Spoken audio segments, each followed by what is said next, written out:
हाँ जी, चलिए, very very good morning all of you and welcome to lecture number 34. Today 15 July 2024 we are continuing chapter number 3 employee cost. Last lecture में जो question हम लोगों ने देखा था that was question number 4 based on the concept of over time. What is the meaning of over time? जब कोई employee normal working day में वर्किंग आवर्स से पहले आता है या वर्किंग आवर्स के बाद तक रुकता है तो उसको कहते हैं ओवर टाइम. या फिर अगर कोई संडेज को या हॉलीडेज को काम करता है तो भी उसे कहते हैं ओवर टाइम. ओवर टाइम के केस में हमने यहां पर क्वेश्चन नंबर 4 में देखा था the provision of factories act 1948. और फैक्ट्रीज एक्ट 1948 की प्रोविजन कहती है that a worker will be paid overtime if he works for more than 9 hours a day और for more than 48 hours in a week. यहां पर जो question हम लोगों को दिया था क्वेश्चन नंबर 3, हमें कैलकुलेट करना था तीन अलग अलग वर्कर्स के लिए, वर्कर ए, बी एंड सी के लिए. तीनों के अलग अलग आर्ली रेट से, तीनों के ड्यूरेशंस दिए, टाइमिंग्स दिए कि कितने घंटे उन्होंने काम किया. अब यहां पर इस क्वेश्चन के अंदर हमको फैक्ट्रीज एक्ट 1948 की प्रोविजन लगाना था. बेसिक डिस्कशन हम लोगों ने किया था, एक तरीके से सॉल्यूशन भी हम लोगों ने किया था और आप लोगों से कहा गया था कि आपको इसे सॉल्व करना है. आवर्स हम लोगों ने कैलकुलेट कर लिए थे कि ओवर टाइम आवर्स कितने हो रहे हैं, 9 hours अ डे और 48 hours a week, whichever is higher. Why it is higher? What logic I told you? Because it is a labor law.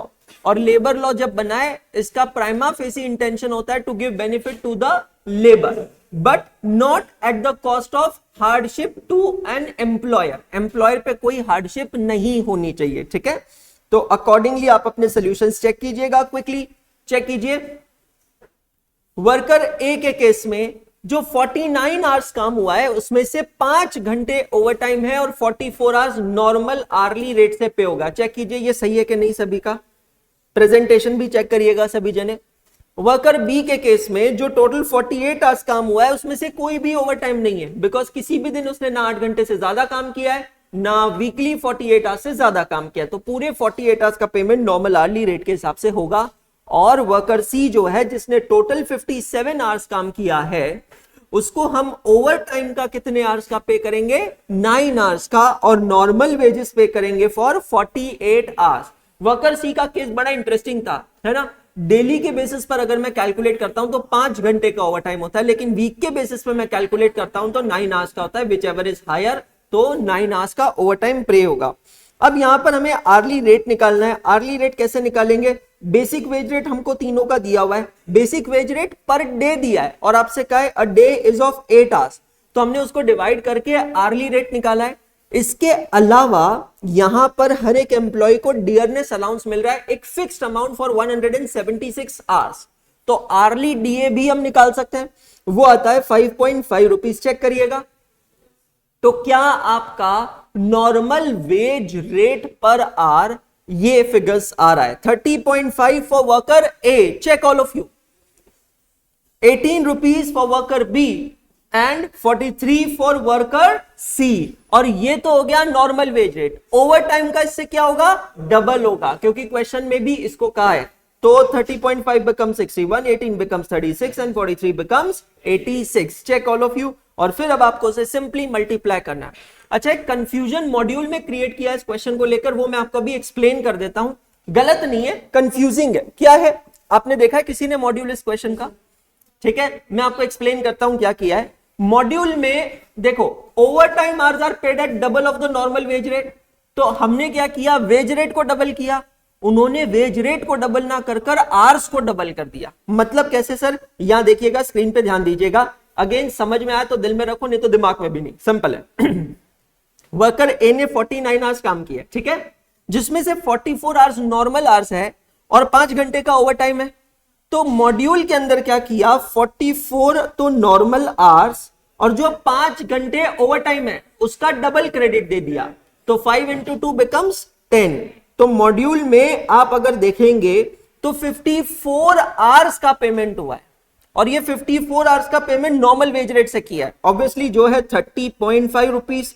तो अगर आप कैलकुलेट करेंगे ना टोटल अर्निंग्स या total wages of worker still same आएगा. तो 54 into 30.5 it becomes 1647. Have you understood all of you? Sir क्या हम ऐसे कर सकते हैं? बिल्कुल आप ऐसे कर सकते हैं. सर जिस तरीके से आपने सिखाया कि नॉर्मल वेजेस अलग, ओवर टाइम अलग, ऐसा भी कर सकते हैं, वैसा भी कर सकते हैं, जो भी तरीके से आपको सुटेबल लगे वो तरीका आप फॉलो कर सकते हैं। I just want to explain, module गलत नहीं है। क्यों नहीं आएगा?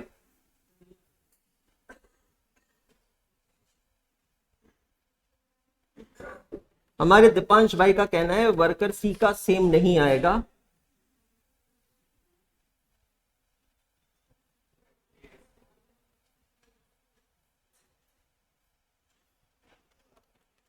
आ तो रहा है। हाँ जी, वर्कर सी का मॉड्यूल में आंसर 2838 नहीं आ रहा है। ओके,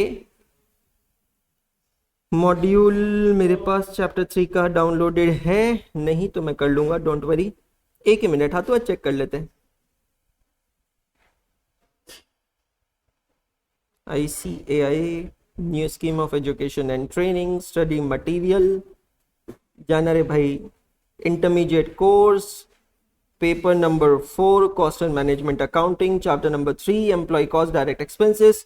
कौन सा इल्लू नंबर है ये? 5। ये है, अच्छा 13 पे पहुंच गए, हैला 10 6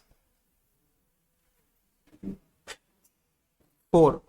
हाँ जी, वर्कर सी, वर्कर सी का क्यों नहीं आ रहा है? क्वेश्चन का डेटा सेम है क्या? क्वेश्चन के डेटा में कोई चेंज है?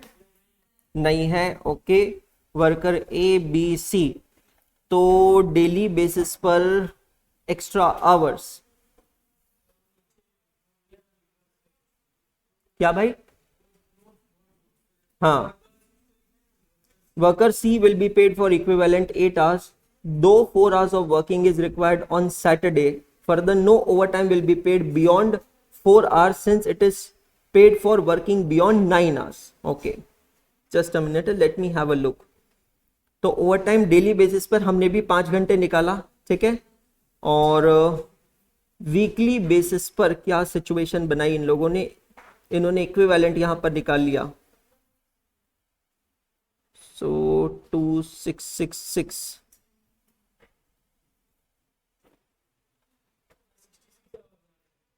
हाँ जी, हाँ तो वो 4 घंटे का डिफरेंस सैटरडे का डिफरेंस है ना। क्या सर? Just a minute. हाँ, वर्कर ए ने सैटरडे को काम किया ही नहीं, वर्कर बी ने 8 घंटा काम किया बट वो लिमिट एक्सीड नहीं हुई। वर्कर सी ने सैटरडे को 8 घंटे काम किया है और सैटरडे का नॉर्मल वर्किंग कितना है? 4 घंटे का है, ठीक है। ये नोट देखिएगा जो नीचे दिया है, बिल्कुल सही है मॉड्यूल का। Worker C will be paid for equivalent 4 hours, दो 4 hours of working is required on Saturday. No further overtime will be paid beyond 4 hours since it is paid for beyond 9 hours. इसका मतलब क्या है, ध्यान से समझिएगा। Worker सी के case में सैटरडे को उसने 8 घंटे काम किया है, समझना। हम 8 घंटे का पेमेंट नहीं कंसीडर कर वहां पर ओवरटाइम के लिए कितने घंटे कंसीडर करेंगे? 4 घंटे ही कंसीडर करेंगे। Are you getting my point? How many hours we will consider? 4 hours. क्या बी का डेली बेसिस पर 9 आवर्स क्रॉस नहीं हुआ है और वीकली बेसिस पर भी 48 आवर्स क्रॉस नहीं हुआ है। ओवर टाइम कब पे होगा? फैक्ट्री वेजेस का प्रोविजन क्या है फैक्ट्रीज एक्ट का? या दोनों में से कुछ भी हुआ है उसका? बी का कुछ हुआ है क्या दोनों में से? तो बी को ओवर टाइम नहीं मिलेगा। क्लियर हो गया? सी के ओवर टाइम में आते हैं सभी जने, वापस चेक करिएगा। सी के केस में डेली बेसिस पर चेक करते हैं। मंडे को उसने कितने घंटे काम किया है? आपके सामने सिर्फ क्वेश्चन ओपन कर लीजिए, या रुकिए मैं इसको वहां इंसर्ट कर लेता हूं, don't worry, let me insert over there good notes में। इंटरमीडिएट कॉस्टिंग,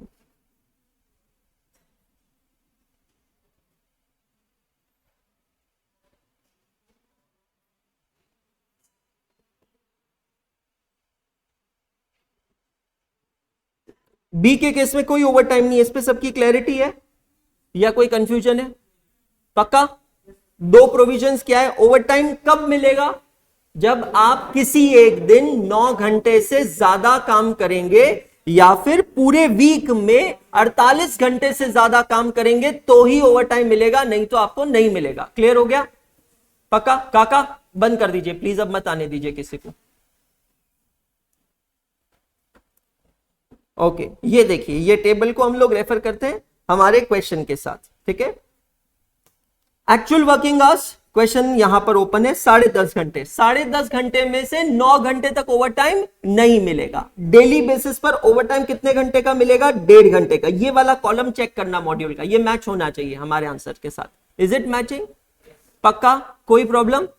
नाउ ट्यूसडे का 8 घंटे, कोई ओवर टाइम है? नहीं। वेडनेसडे का 10.5, ओवर टाइम कितना है? 1.5। चेक करिए, ट्यूसडे का कुछ नहीं है, वेडनेसडे का 1.5।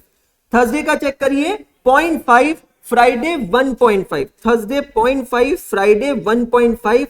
सैटरडे हमने भी कोई ओवर टाइम कंसिडर नहीं किया और अकॉर्डिंगली हमने डेली बेसिस पर कितना निकाला? 5 घंटे यहां पर निकाला। चेक करिएगा, क्लियर हुआ? अब हमने क्या कहा कि वीकली उसके आवर्स हुए हैं 57, जबकि फैक्ट्रीज एक्ट की प्रोविजन के हिसाब से कितना होना चाहिए? 48। हमने डिफरेंशियल आवर्स कितने निकाले? 9 घंटे। अब समझना, ये जो 9 घंटे हैं, ये 9 घंटे में से मैं 4 घंटे माइनस करूंगा। किस चीज के 4 घंटे माइनस करूंगा? सैटरडे के। सैटरडे को काम कितने घंटे होना चाहिए? 4 घंटे। उसने कितने घंटे किया? 8 घंटे। तो जो 4 घंटे एक्स्ट्रा किया सैटरडे को, उसको मैं माइनस करूंगा। क्यों माइनस कर रहा हूं मैं? क्योंकि फैक्ट्रीज एक्ट कहता है 9 घंटे के ऊपर ही ओवर टाइम मिलेगा और हमारी कंपनी की पॉलिसी है कि सैटरडे को हम काम ही 4 घंटे करवा रहे हैं। अब समझ में आया? तो यहां पर रियली स्पीकिंग, एक सेकेंड, ये कैलकुलेशंस को मैं थोड़ा सा वापस लिखता हूं। यहां पर होगा 57 माइनस 4, कितने आवर्स हुए? 53 आवर्स। क्लियर हुआ? फैक्ट्रीज एक्ट की प्रोविजन के हिसाब से वीकली कितना होना चाहिए? 48 आवर्स। तो अब हम कंपेयर करेंगे कि 48 के ऊपर कितना काम हुआ है? 5 आवर्स काम हुआ। Have you understood? और मॉड्यूल में ये 5 आवर्स को क्या किया उन्होंने? डबल किया। सी बहुत सिंपल है, या तो आप ओवर टाइम आवर्स को डबल करके नॉर्मल आर्ली रेट से पे करोगे, या फिर ओवर टाइम आवर्स को सेम रखेंगे लेकिन नॉर्मल आर्ली रेट्स को डबल करके आप ओवर टाइम वेजेस निकाल के उस तरीके से उसको पे करेंगे। तो यहां पर आंसर आएगा उसका 10 घंटे। I will revive my solution. तो 48 आवर्स में से 50, टोटल कितने आवर्स का पेमेंट हम कर रहे हैं? 48 आवर्स का नॉर्मल और बाकी का over time. Correct? Over time का पेमेंट कितने घंटों का कर रहे हैं? 5 घंटों का। ठीक है। नॉर्मल आवर्स का पेमेंट कितना करेंगे? 48 का करेंगे या 52 का करेंगे? नॉर्मल वेजेस का पेमेंट कितने आवर्स का होगा? 52 आवर्स का होगा। You are right. चेक कर लेते हैं अभी मॉड्यूल से मैच होगा कि नहीं। 52 + 5 57। ठीक है। अब इसको मल्टीप्लाई करते चलते हैं हम इनके वेज रेट से। नॉर्मल वेज रेट है 43, तो 52 into 43, that becomes how much? 2236. check all of you. और ओवर टाइम का रेट क्या हुआ? 86 rupees. 86 rupees into 5, that becomes 430। तो टोटल होता है 2666। check all of you. is it matching now? Clear हो गया? कंपनी की पॉलिसी क्या है कि सैटरडे को हम सिर्फ 4 घंटे काम करवाते हैं। समझ में आया? इसका मतलब है सैटरडे को जो एक्स्ट्रा 4 आवर्स किए हैं, that won't be considered for over time. समझ में आया? उसको हम ओवर टाइम में कंसिडर नहीं करेंगे, क्योंकि ओवर टाइम में कंसिडर कब होता है? जब वो 9 घंटे से ज्यादा होता है। क्लियर हो गया? चलिए अब आज हम आगे बढ़ रहे हैं बहुत ही अमेजिंग कंसेप्ट में, पीएलआई। पीएलआई का फुल फॉर्म मैंने पहले बताया था, कोई बता सकता है? Performance linked incentive. अब मेरी बात ध्यान से सुनिएगा, बड़ा इंटरेस्टिंग कंसेप्ट है और मेजॉरिटी क्वेश्चंस जो है वो इसी कंसेप्ट पे आते हैं इस चैप्टर पे। मैंने आप लोगों को बताया लास्ट लेक्चर बहुत अमेजिंग रहा जहां हमने सीटीसी और इन हैंड सैलरी का डिफरेंस देखा, करेक्ट? वो पूरा ब्रेकअप पता चला होगा। आप में से कितने लोगों के पापा जॉब करते हैं, मतलब सैलरी बेसिस पे? थोड़ी हिम्मत वाला काम है, पर पापा से कभी सैलरी स्लिप मांग के देखना, चांसेस कम है कि आपको दिखाएंगे, बट मांग के देखना। मैं फॉर्म 16 की बात नहीं कर रहा हूं, फॉर्म 16 अलग है, पता है ना सबको what is form 16? Income tax में पढ़ा है फॉर्म 16? था तो सही, कुछ तो था। आपने तो पहले ही एक्सेप्ट कर लिया कि सर मैंने तो ग्रुप 1 की किताबें ही नहीं खोली, तो आपसे मैं सवाल ये पूछूंगा नहीं। किसी को पता है what is form 16? Form 16 is known as a salary certificate और TDS certificate for salaried employees. मतलब जो भी सैलरी बेसिस पर काम करते हैं, जिसका टीडीएस होता है अंडर सेक्शन 192, उन लोगों का टीडीएस जब जमा होता है तो वो टीडीएस सही जमा हुआ है या नहीं हुआ है, ये कैसे पता चलता है? Through form 16। दो अलग अलग फॉर्म्स होते हैं, एक होता है फॉर्म 16 और एक होता है फॉर्म 16A। तो हम यहां पर फॉर्म 16 की बात करें, ठीक है?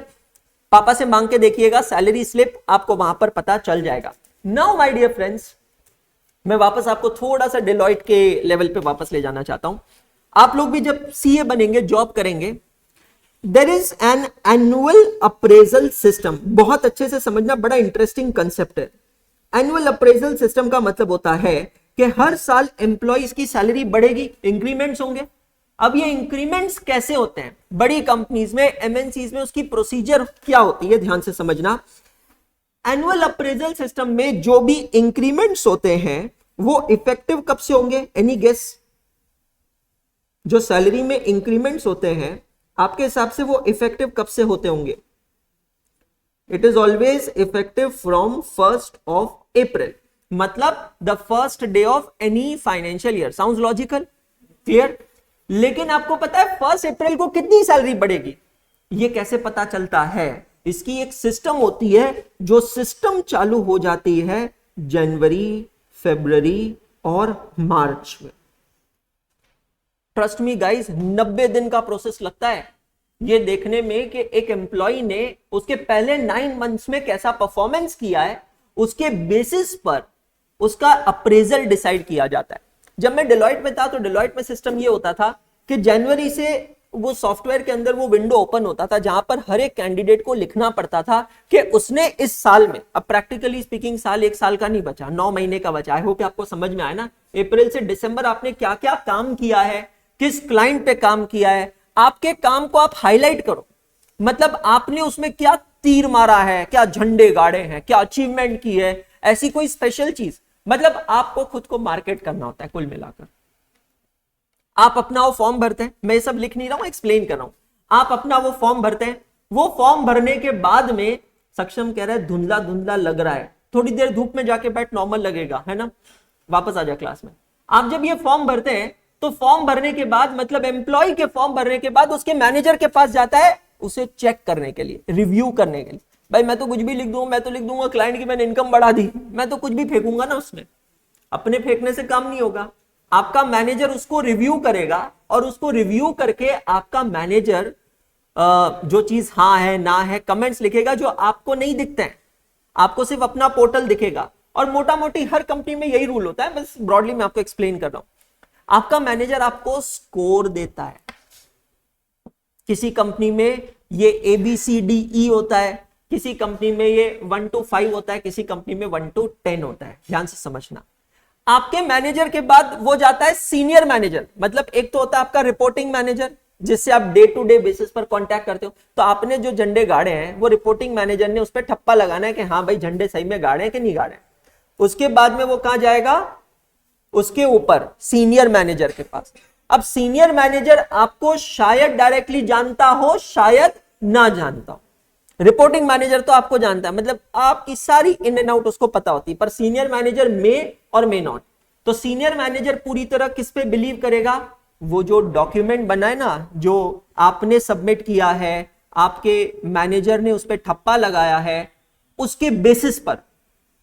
Are you getting my point? उसके बेसिस पर सीनियर मैनेजर भी आपको रेट करेगा। अब ये रेटिंग पता है आपके रिपोर्टिंग मैनेजर से ज्यादा भी हो सकती है और आपके रिपोर्टिंग मैनेजर से ये रेटिंग कम भी हो सकती है। सीनियर मैनेजर की रेटिंग के बाद अगर जरूरत पड़ती है तो, अब ये हाउ डू आई डिफाइन अगर जरूरत पड़ती है तो, ये मैं आपको अभी बताऊंगा बस 2 मिनट में।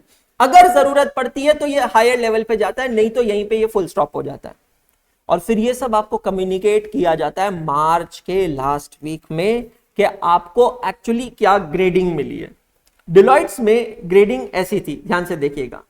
सबसे पहली जो ग्रेडिंग थी वो थी ME। ME का फुल फॉर्म होता है मीट्स एक्सपेक्टेशन, मतलब आप एक्सपेक्टेशंस पे खरे उतरे।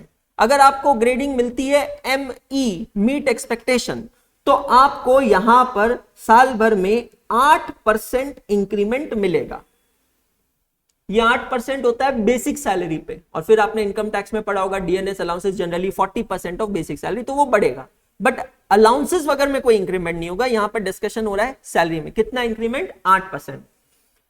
अगर आप इससे कम है तो वो है BE बिलो एक्सपेक्टेशन, उस केस में भी आपको इंक्रीमेंट मिलेगा लेकिन 4% मिलेगा।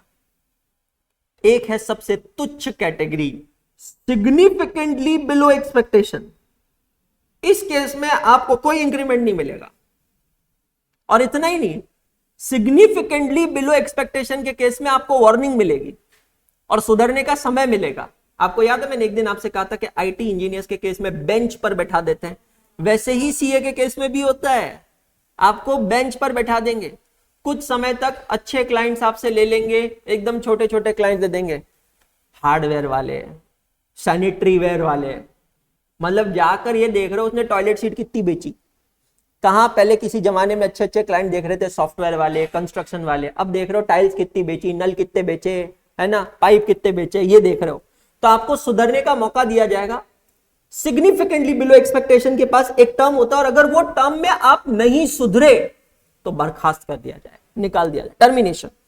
सर इसके ऊपर भी कुछ होता है, हाँ आ रहा हूं मैं। AE above expectation 12%, above expectation किया तो 12%, और सिग्निफिकेंटली अबाव एक्सपेक्टेशन यहां का परसेंटेज मैनेजर डिसाइड करते हैं। अब आपको याद है, अगर आपने मेरी पूरी बात सुनी होगी तो मैंने आपसे कहा था कि सीनियर मैनेजर के ऊपर कुछ ही लोगों को रिव्यू किया जाता है, वो कुछ है सिग्निफिकेंटली अबाव एक्सपेक्टेशन वाले। मतलब सीनियर मैनेजर को भी अधिकार किसी को ज्यादा से ज्यादा कौन सा ग्रेड देने का है, AE।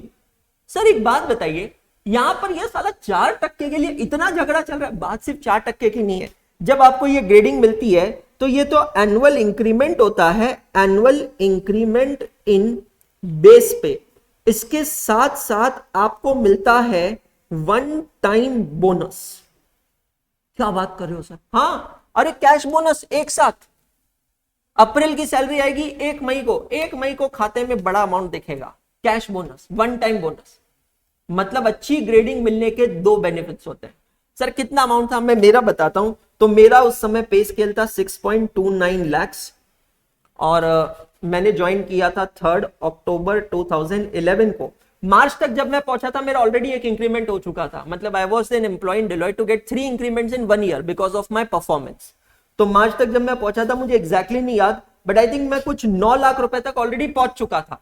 फिर मेरा अप्रेजल हुआ तो मुझे meet above expectation AE grade मिला था, वो मेरा 3rd इंक्रीमेंट था।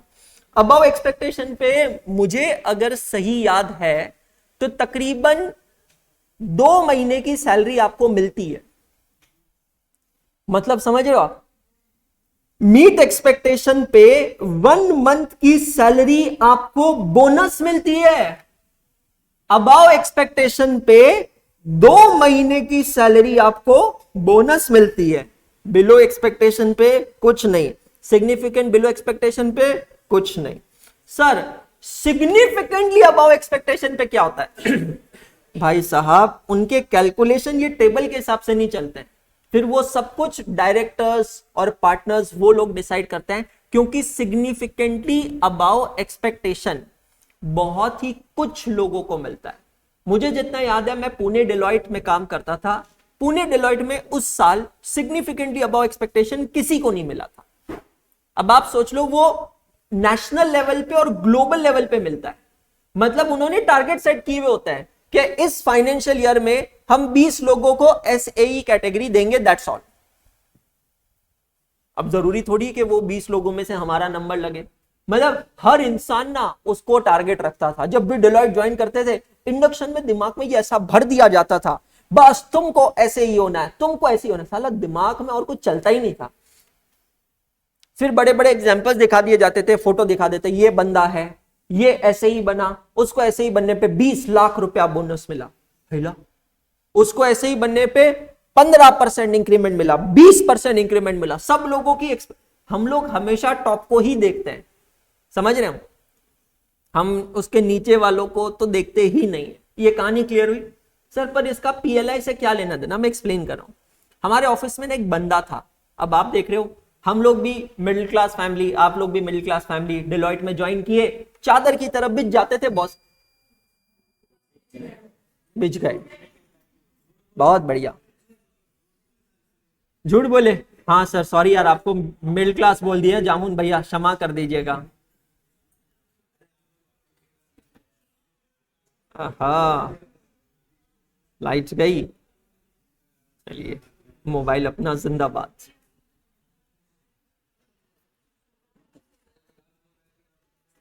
विकास क्या बोल रहे हैं? नहीं सर, ऐसे ही कहा मिला सर हमें। हाँ जी, ऑनलाइन वाले बच्चों के लिए ठीक है, चलो फैंटास्टिक। तो स्टोरी को कंटिन्यू करते हैं। तो लिटरली पता है मेरे साथ ये हुआ था, जब मुझे इंडक्शन में दिखाया तो मेरे दिमाग में ना वो 20 लाख की फिगर फिट हो गई कि भाई कुछ भी करना है, ऐसे ही कैटेगरी चाहिए, बस एसएई कैटेगरी लाना है, 20 लाख रुपए लेके आना है। सबके लालच वही था, सबकी इच्छा वही थी, सबकी वही होगी। तो बॉस के सामने बिछ जाते थे, कोई भी काम होता था, who will do this work, sir I will do this work. Boss अगर कोई काम देता था 8 घंटे का, एक सेकेंड इनको दिख नहीं रहा है,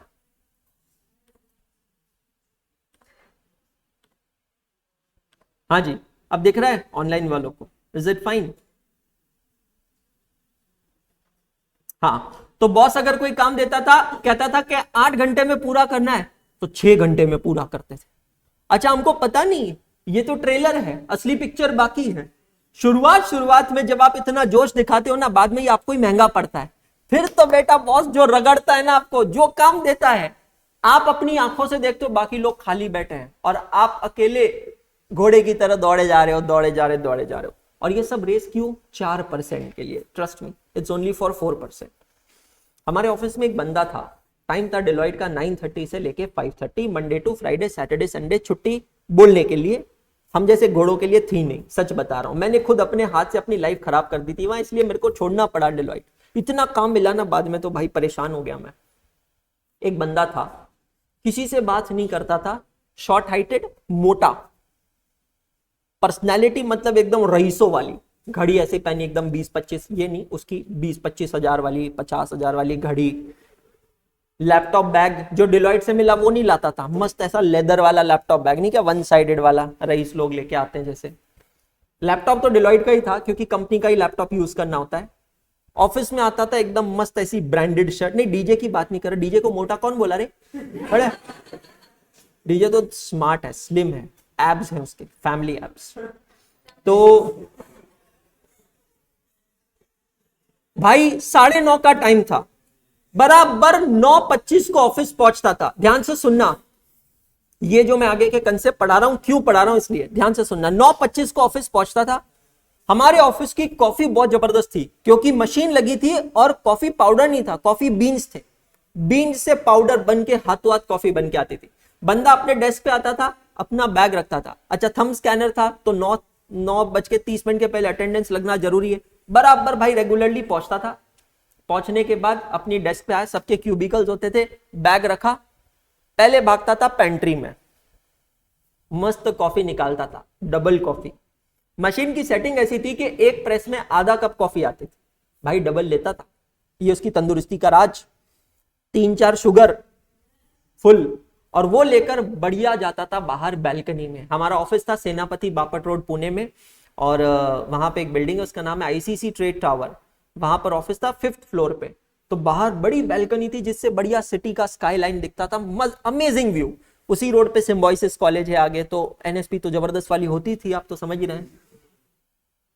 भाई कम से कम आधा घंटा वहां हिलता नहीं था। वैसे उसके जैसे वो अकेला नहीं था, ऐसे संसार में कई प्राणी हैं, उसके जैसे और भी लोग थे वहां पे।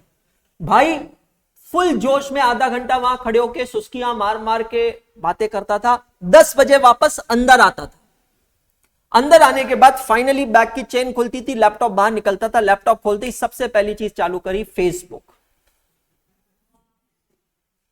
डेली रिचुअल था भाई, एक फ्रेंड रिक्वेस्ट नहीं छोड़ता था, डेली एक्सेप्ट करता था। एक एक की फोटो को लाइक करता, पकड़ पकड़ के लाइक करता था, पकड़ पकड़ के कमेंट करता था, साला कमेंट पे कमेंट करता था। इन सब कार्यक्रम में 11 साढ़े 11 बज जाते थे। उसके बाद वो भाई नॉर्मली जेरोक्स मशीन के पास ही दिखता था, क्या ही मालूम क्या छापता था, भगवान ही जाने। हम सब लोग ये कार्यक्रम देख रहे हैं, रोज का यही कार्यक्रम। फिर 12 साढ़े 12 बजे आया, डेस्क पे आकर कुछ तो भी करता था। 1 बजे लंच टाइमिंग होता था, लंच होता था लेवल 9 पे, 9th फ्लोर पे। बढ़िया 9th फ्लोर पे जाता था। हम लोग लंच करके आते थे, आधे घंटे में भाई पूरा 1 घंटा यूज करता था लंच करने के, क्योंकि राजनीति, क्रिकेट, पॉलिटिक्स, बॉलीवुड, सबका अखंड ज्ञान। वो चलता फिरता यूपीएससी का करंट अफेयर्स लगता था मेरे को कभी कभी, इतना नॉलेज उसको, और टाइम भी इतना ही उसके पास, और उसके जैसे थे कुछ और। 2 बजे नीचे आया, लंच किया है, भैया अब थोड़ी नींद आ रही है, तो डेस्क पे हाथ रख के 15-20 मिनट के लिए टुन।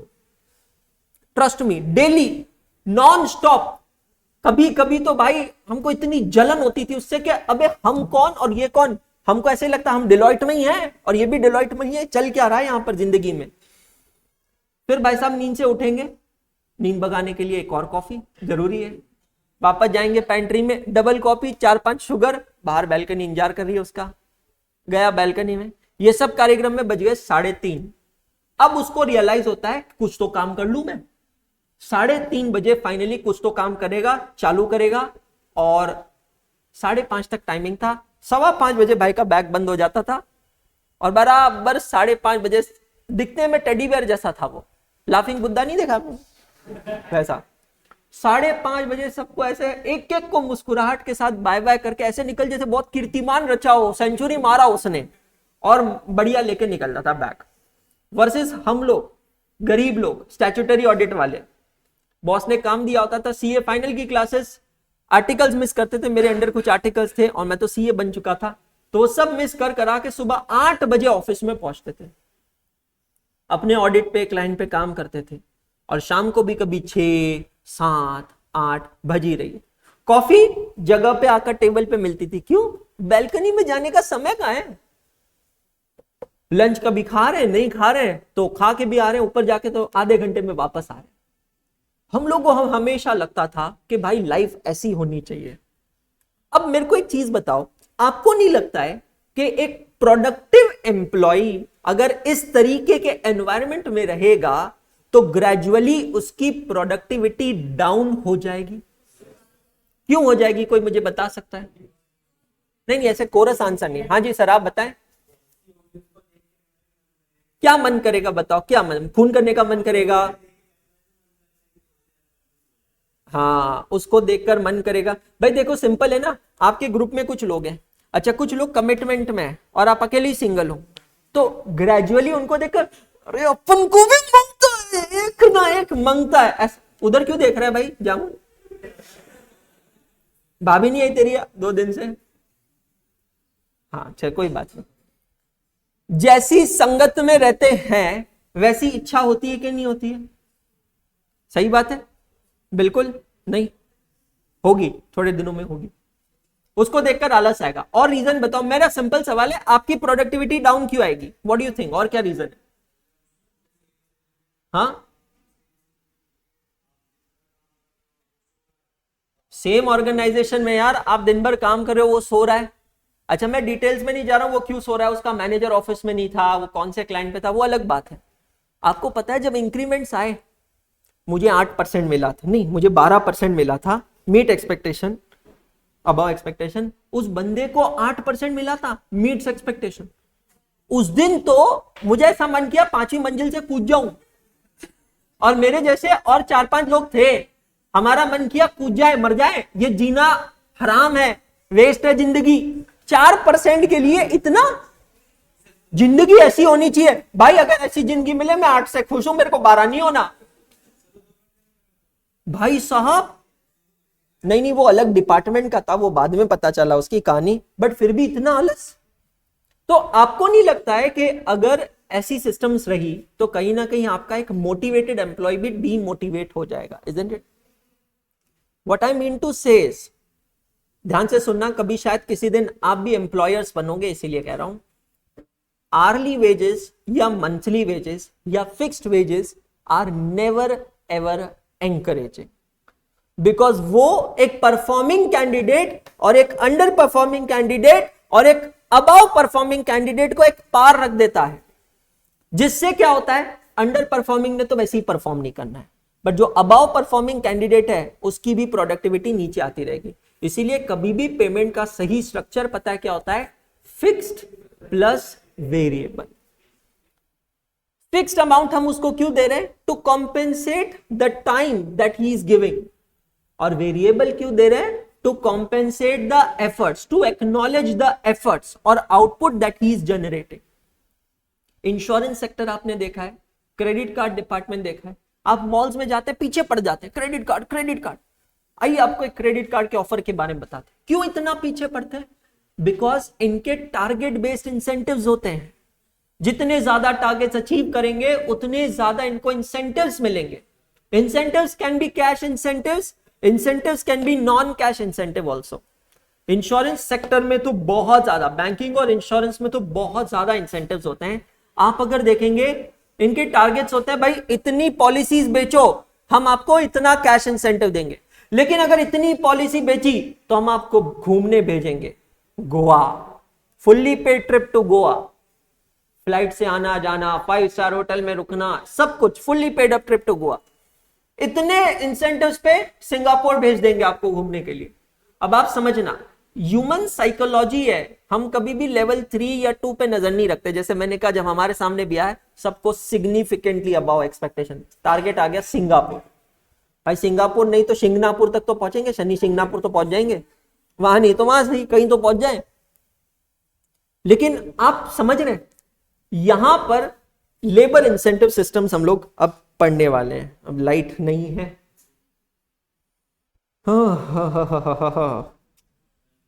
कैसे करें,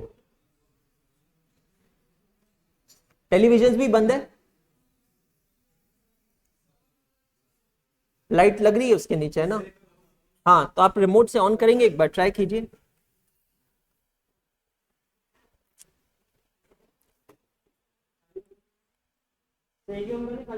सारी कर दीजिए सर।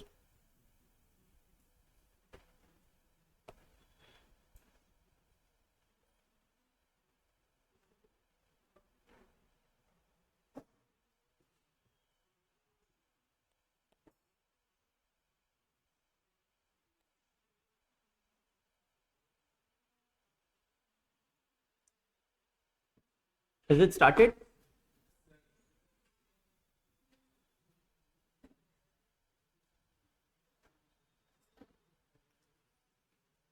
आयुष स्टार्ट हो गया यहाँ पे, चेतन पीछे स्टार्ट हुआ, दिख रहा है आप लोगों को? ठीक है, किसी को थोड़ी भी प्रॉब्लम हो, आप you shift close to television, ठीक है।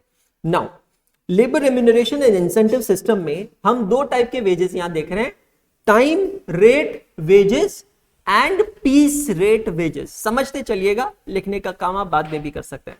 टाइम रेट वेजेस का मतलब क्या होता है, hours work into rate per our. अब ये टाइम वेजेस जरूरी नहीं है आरली हो, ये डेली भी हो सकता है। आपने देखा हर शहर में एक चौक होता है जहां भी सुबह देखना, अभी 8:45 बजे, 8:45 बजे से लेकर 10 बजे तक सारे लेबर्स खड़े हो जाते हैं, है ना। फिर जो भी कंस्ट्रक्शन बिजनेस वाले होते हैं या कॉन्ट्रैक्टर्स होते हैं, वो उस चौक से आकर उन लेबर्स को हायर करके ले जाते हैं ऑन डेली वेजेस। डेली के कुछ वेजेस 700 रुपए 800 रुपए उनको पे करके उनको हायर करके ले जाते हैं। जो भी उनसे काम करवाना है वो काम उनसे करवा लेते हैं। क्लियर हो गया? ये हो गया डेली वेजेस। एक बताया मैंने आर्ली, एक बताया मैंने डेली। वैसा ही वीकली भी चलता है, वैसा ही मंथली भी चलता है और वैसा ही एनुअली भी चलता है। एक बहुत अच्छा टॉपिक मेरे माइंड में है जिस पे नियर फ्यूचर में मुझे यूट्यूब पे वीडियो बनाना है, आपके साथ शेयर कर रहा हूं। रिसर्च चल रही है मेरी उस टॉपिक पे। मैंने अभी देखा है रिसेंटली, क्योंकि मैं बहुत सारे लोगों को डील कर रहा हूं, इंटरव्यूज लेता हूं, एम्प्लॉइज के लिए रखता हूं। मैंने रिसेंटली देखा है आजकल लोग ना फ्रीलांसिंग ज्यादा प्रेफर कर रहे हैं as compare to full time employment. दोनों में डिफरेंस पता है आपको क्या है? फुल टाइम एम्प्लॉयमेंट मतलब monthly you are committing per month, कि मैं एक महीना आपके साथ, एक महीना मतलब मंथली बेसिस पे आपके साथ जॉब करूंगा, जो भी मेरा काम का समय है मैं करूंगा। फ्रीलांसिंग का मतलब है I am not committing my self to any one single person, मैं मल्टीपल लोगों के लिए काम करूंगा, किसी एक के साथ नहीं, मल्टीपल। देखो दोनों के अपसाइड भी है और दोनों के डाउन साइड भी है। आपको क्या लगता है, कोई बता सकता है फ्रीलांसिंग का अपसाइड और down side? Two points, anyone, no chorus answers. Freelancing का अपसाइड डाउन साइड। हाँ जी सर।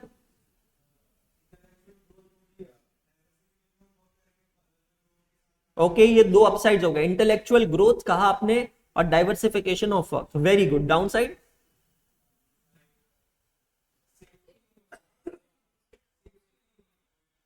जॉब सेफ्टी या जॉब सिक्योरिटी कह सकता हूं, नहीं होगी, बिल्कुल सही है।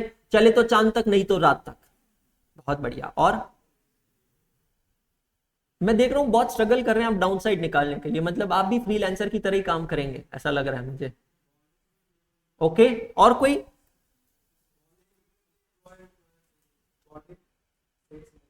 किसके साथ बॉन्डिंग बनानी?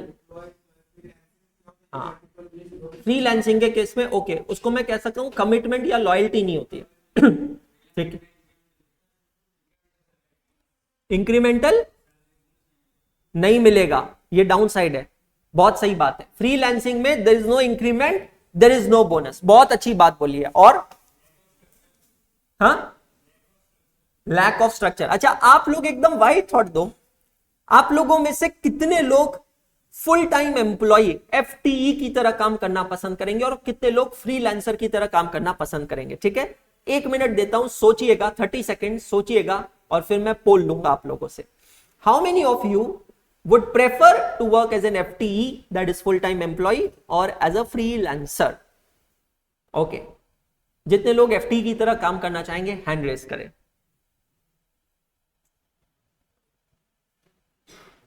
बाकी सब फ्रीलांसर है या अनएम्प्लॉयड कैटेगरी में?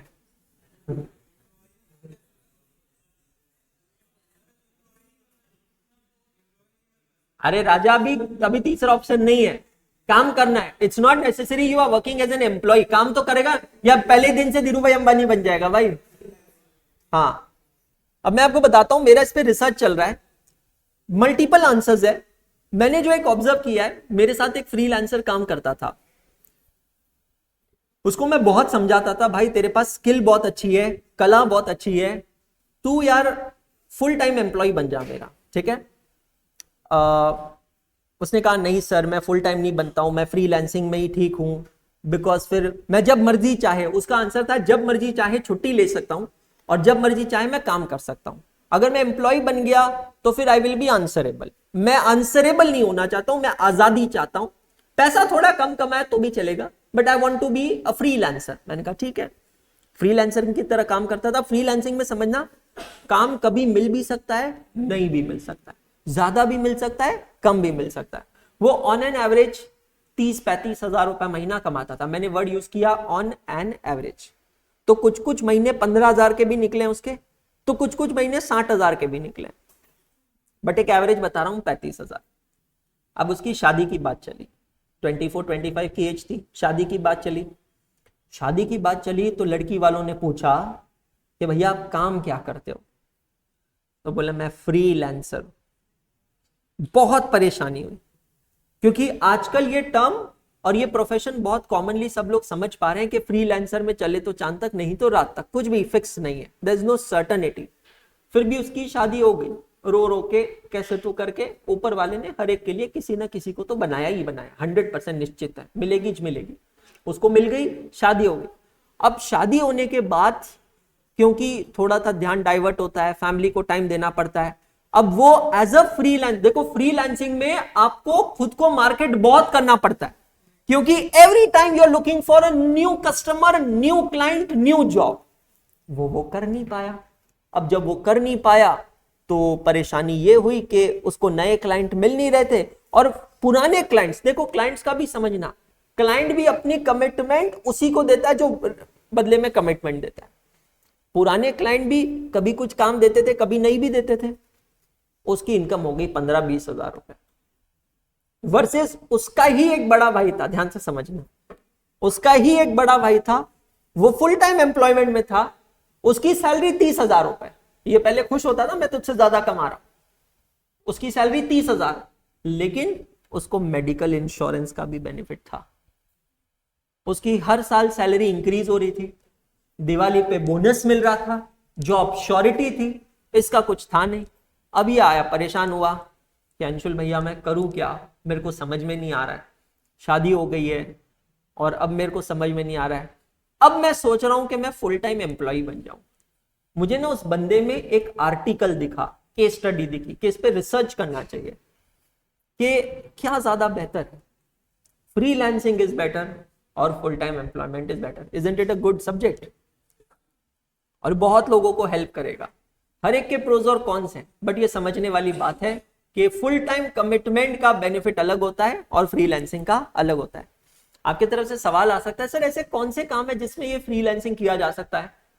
बहुत सारे काम है। Video editing is one thing, content writing is another thing, notes बनाने का काम होता है, वो भी फ्रीलांसिंग पे भी होता है, फुल टाइम में भी होता है।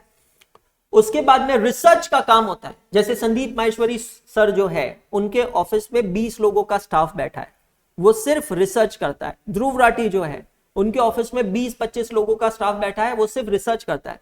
मतलब जो भी ये लोग डिलीवरी कर रहे हैं स्क्रीन पे आकर, चाहे संदीप माहेश्वरी जी हो, ध्रुव राठी हो, या कोई भी यूट्यूबर हो, तो ये खुद रिसर्च करने नहीं बैठ रहे हैं, आप समझ रहे हैं।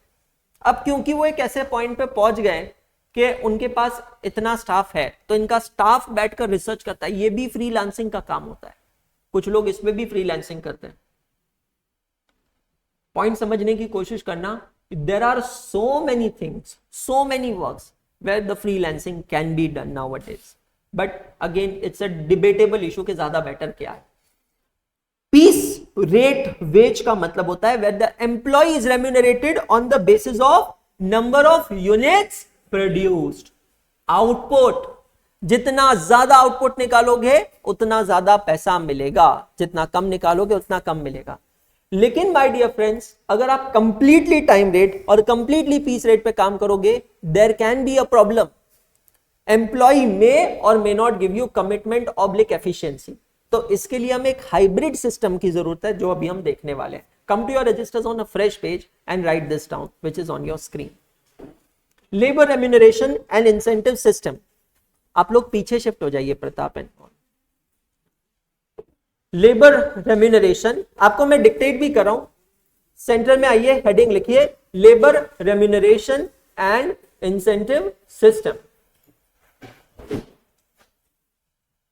Labour remuneration and incentive system.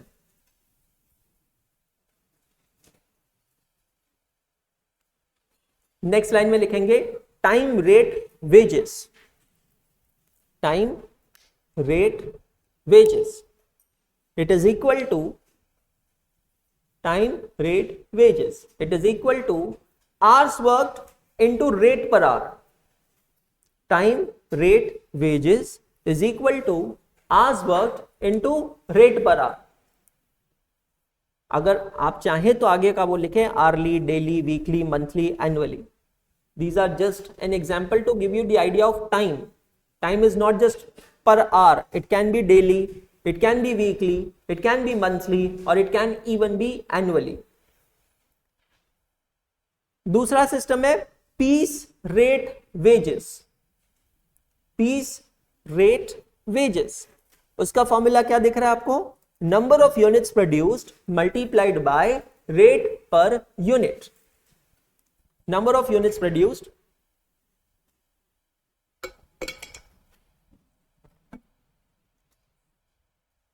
number of units produced multiplied by rate per unit.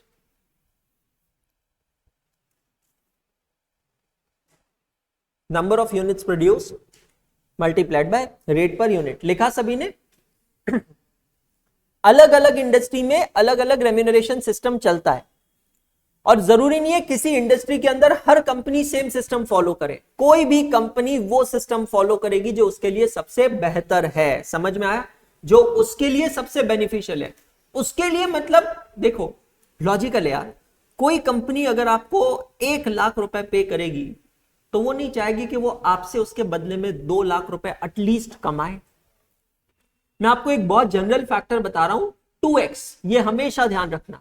और शायद आप लोग क्वालिफाई होंगे जब तक तो ये 3x हो जाएगा कि कंपनी विल पे यू 1/2 और 1/3 of what they earn from you. And why is it so? Because a company also has other cost, जिसको हम कहते हैं overhead cost. Overhead cost is very minimum to small entities, small organization. Overhead cost is high for big entities and big organizations. ठीक है? अब ये लिखिए जो आपको आपके स्क्रीन पे दिख रहा है। ये क्वेश्चन नंबर 7 मत लिखना, बस ये एक फॉर्मूला मैंने लिखा है। हाल्से एंड रोवन, ये 2 फॉर्मूलाज आप लोगों को लिखना है।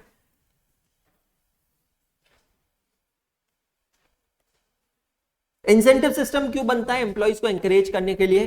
तो दो फॉर्मूलाज अभी आपको यहां लिखना है। पहला फॉर्मूला है हाल्से का, total wages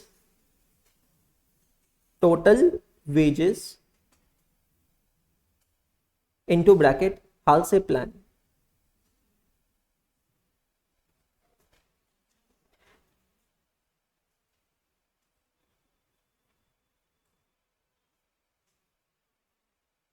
total wages into bracket Halsey, HALSEY apostrophe S, Halse's plan. It is equal to, make a bracket, write into bracket, hours worked into rate per hour.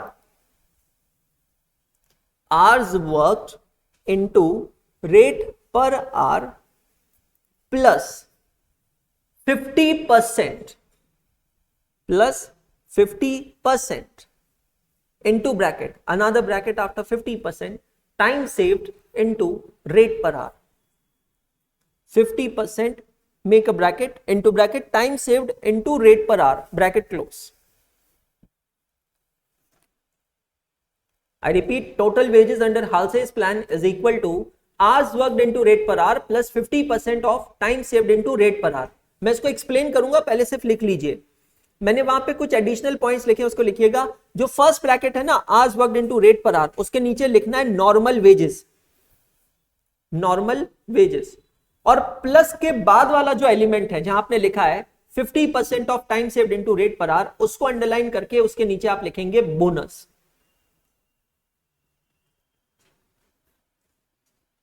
Time save का formula मैंने वहां पे लिखा है। Time save का formula है standard hours minus actual hours.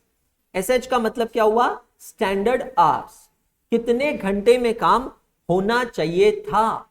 और AH का मतलब क्या है? एक्चुअल आवर्स, कितने घंटे में काम हुआ।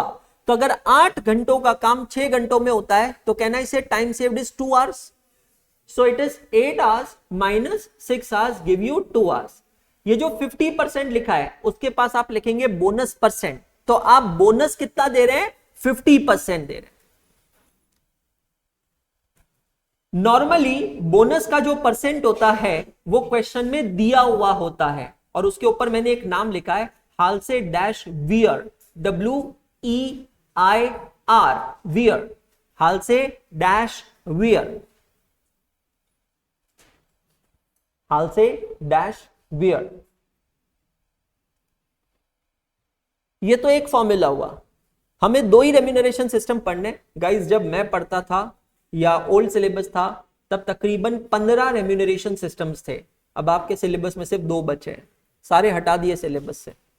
दूसरा लिखेंगे total wages under Rowan's plan, ROWAN, Rowan apostrophe S plan. Total wages under Rowan's plan, formula है hours worked into rate per hour. hours worked into rate per hour plus actual hours divided by standard hours.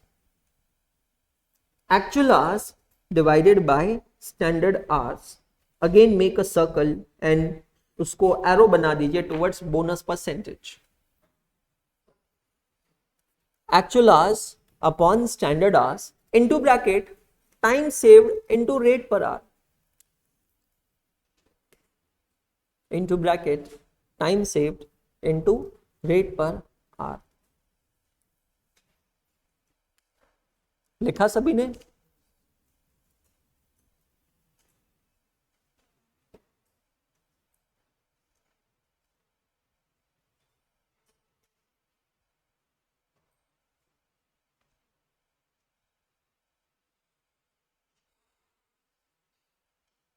अब समझते हैं, ध्यान से देखिएगा। ये सबसे ज्यादा कॉमनली यूज किए जाने वाले दो प्लान्स हैं। जैसे कि मैंने कहा when I did CA intermediate in November 2008 I gave exam, costing was for 50 marks, not for 100 marks, and for 50 marks we had more syllabus. So what we had in more syllabus, we had a topic known as contract costing which is now removed. आपको याद हो तो मैंने आपको बताया था, आपका job contract, job costing and contract costing हुआ करता था, अब सिर्फ जॉब कॉस्टिंग बचा है, कॉन्ट्रैक्ट कॉस्टिंग चला गया। दूसरा, लेबर रेम्यूनरेशन सिस्टम में मैं जब पढ़ता था मुझे अभी भी याद है 21 रेम्यूनरेशन सिस्टम्स होते थे। Taylor, Merrick, Barth variable sharing plan, Emerson's efficiency plan, और ये सारे 21 प्लान्स होते थे। अब कितने बचे हैं? Halsey and Rowan, that's all. So over the period syllabus कम होता गया और मार्क्स बढ़ते गए। तो जो मैं पढ़ता था वो 50 का था, अब वो बन गया 100 का, और सिलेबस भी कम हो गया। बेटर है आप लोगों के लिए, गुड फॉर यू। सबसे पहले अगर आप देखेंगे, हालसे ने एक प्लान बताया है कि टोटल वेजेस अगर आप हालसे प्लान में पे करते हैं, हालसे एक इंसान का नाम था, पर्सन का नाम था, ठीक है। तो हालसे का क्या कहना है कि यार एम्प्लॉय को कुछ वेजेस मिलने चाहिए for the hours that he has worked. ये बात लॉजिकल है। सपोज करो अभी कुछ देर के लिए हम सब जने एम्प्लॉयर है। कौन है? एम्प्लॉयर। आपकी इच्छा तो करेगी कि मैं अपने एम्प्लॉय को वेरिएबल पे करूं। देखो हर एक प्लान का अपसाइड और डाउनसाइड दोनों है। वेरिएबल पे में अगर एम्प्लॉय अंडर परफॉर्मिंग होता है तो उसका नुकसान है, पर अगर एम्प्लॉय ओवर परफॉर्मिंग होता है तो उसका फायदा है। अंडर परफॉर्मिंग का नुकसान क्यों है, कोई बता सकता है मुझे? बिकॉज सर वेरिएबल मिलेगा, अगर उसके नंबर ऑफ यूनिट ज्यादा नहीं हुए, चाहे वो घंटे उतने ही दे रहा है पर नंबर ऑफ यूनिट ज्यादा नहीं हुए, तो उसको कुछ रेम्यूनरेशन मिलेगा? नहीं मिलेगा। तो कंप्लीट वेरिएबल का अंडर परफॉर्मिंग एम्प्लॉइज के लिए डाउन साइड है, लेकिन आप at the same time agree करेंगे ओवर परफॉर्मिंग एम्प्लॉय को बहुत फायदा है कि नहीं? इसीलिए ध्यान रखना, ओवर परफॉर्मिंग एम्प्लॉय जो है वो कंप्लीट फिक्स्ड पे कभी काम नहीं करेगा। Do you agree with me? अगर आप कंप्लीट फिक्स्ड पे काम करोगे तो आपको एक पॉइंट के बाद लगेगा यार मेरा तो इतना यूनिट बिक रहा है पर मुझे तो इतना ही पैसा मिल रहा है। No no no no, my growth should be symmetrical to the organisation. So Aamir Khan was the first actor in the Bollywood who have started with the concept of hybrid pay structure, where he was charging a fixed amount for a movie for the time that he is giving for a particular movie. Are you getting my point? Plus he was also charging a commission of the total revenue or collection of the movie. And if I'm not wrong, I think Lagan was that first movie जिसके लिए आमिर खान ने hybrid structure पे काम किया था। अब आप सोचिए, लगान जैसी मूवी जो सुपर डुपर हिट हो जाती है, जिसका कलेक्शन बहुत अच्छा होता है, आजकल तो 100 करोड़ नॉर्मल हो गया, राइट? तो आप सोचिए ऐसे एक्टर्स वेरिएबल में फिक्स से ज्यादा कमा सकते हैं। तो अब अगर मैं इन सारी चीजों को ऑब्जर्व करूं एज एन एम्प्लॉयर, आपको नहीं लगता है किसी भी ऑर्गेनाइजेशन और एम्प्लॉई दोनों के लिए कौन सा पे स्ट्रक्चर ज्यादा बेनिफिशियल है? Fixed plus variable. फिक्स्ड पे स्ट्रक्चर में आप उसे कंपेंसेट करते हैं फॉर द टाइम डेडिकेटेड और डिवोटेड बाय हिम, और वेरिएबल में फॉर हिज परफॉर्मेंस। तो हालसे का फॉर्मूला का फर्स्ट पार्ट देखिएगा जो प्लस से पहले है, hours worked into rate per our. क्या आपको यही फॉर्मूला रोवन में भी मिल रहा है? इसका मतलब है ये दो अलग अलग लोग हैं और दो अलग अलग थ्योरीज हैं। हाल्से और रोवन दोनों एक चीज से एग्री करते हैं कि भैया जी कुछ फिक्स्ड मिलना चाहिए, जितने घंटे एम्प्लॉय ने काम किया है उस घंटे के हिसाब से उसको कुछ फिक्स्ड अमाउंट मिलना चाहिए, hours worked into rate per our. लेकिन सिर्फ फिक्स से काम नहीं चलेगा, अब देंगे हम वेरिएबल। वेरिएबल का देखिए फॉर्मूला क्या बना है, ब्रैकेट में जो लिखा है वो हाल्से और रोवन दोनों में सेम है, चेक करिए, time saved into rate per our, time saved into rate per our. क्या मैं यहां पर, आप अभी मत लिखिएगा, सिर्फ कॉन्सेंट्रेट कीजिएगा, क्या मैं यहां पर ये time saved into rate per hour को डिफाइन कर सकता हूं एज वेजेस सेव्ड? सोच के देखो, डू यू एग्री विद मी?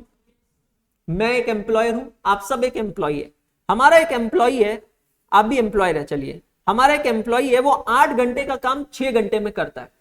ये 2 घंटे का फायदा किसको होगा, एम्प्लॉयर को या एम्प्लॉई को? क्यों एम्प्लॉयर को? क्योंकि सर 2 घंटे की मजदूरी बच गई है, समझ में आ रहा है? 2 घंटे की मजदूरी बचने से क्या हो गया सर, आपका पैसा सेव हुआ। इसको मैं टेक्निकली क्या कहता हूं, वेजेस सेव्ड। समझ में आया, वेजेस सेव्ड। हाल से कहता है भैया तूने मेरे लिए जितना पैसा बचाया ना उसका 50% मैं तेरे को बोनस देता हूं। अब यहां पर एम्प्लॉय के लिए मोटिवेशन क्या होगा, मैं जल्दी काम करूं, मतलब my actual hours should be least than my standard hours. अब मैं 8 घंटे का काम 6 घंटे में नहीं 5 घंटे में पूरा करना चाहता हूं, क्योंकि मेरे नंबर ऑफ आवर्स सेव कितने होंगे, 3 घंटे, उतने वेजेस सेव होंगे। और एम्प्लॉय ने क्या कहा, जितने वेजेस सेव होंगे उसका आधा बेनिफिट मैं तुझे दे दूंगा in the form of bonus. तो हाल्से ने क्या किया, ये बोनस का परसेंटेज फिक्स कर दिया। रोवन के केस में देखो क्या है फॉर्मूला में, actual hours upon standard hours. Rowan ने ये बोनस का परसेंटेज फिक्स नहीं किया, रोवन ने इसको लिंक कर दिया एम्प्लॉय के एफिशिएंसी परसेंटेज के साथ, एम्प्लॉय की एफिशिएंसी के साथ उसको लिंक कर दिया। और उसने एक फॉर्मूला क्या डिवाइड कर दिया वहां पर, actual hours divided by standard hours. मैं तेरे को परसेंट नहीं बताऊंगा, ये भी मैं तेरे ऊपर छोड़ता हूं, I leave it on you. जितनी ज्यादा मेहनत करेगा उतना अच्छा तेरे को मिलेगा, जितनी कम मेहनत करेगा उतना कम तेरे को मिलेगा। तो अब ये फॉर्मूला के 2 पार्ट्स हो गए। First part hours worked into rate per hour that give you normal wages, and the second part gives you bonus element, and the bonus element is totally dependent on what, efficiency of employ. क्योंकि कितने घंटों का काम कितने घंटों में किया, इसको हम लोग टेक्निकली क्या कहते हैं, एफिशिएंसी ही तो कहते हैं। डू यू रिमेंबर, हम लोगों ने इस पे डिस्कशन किया था।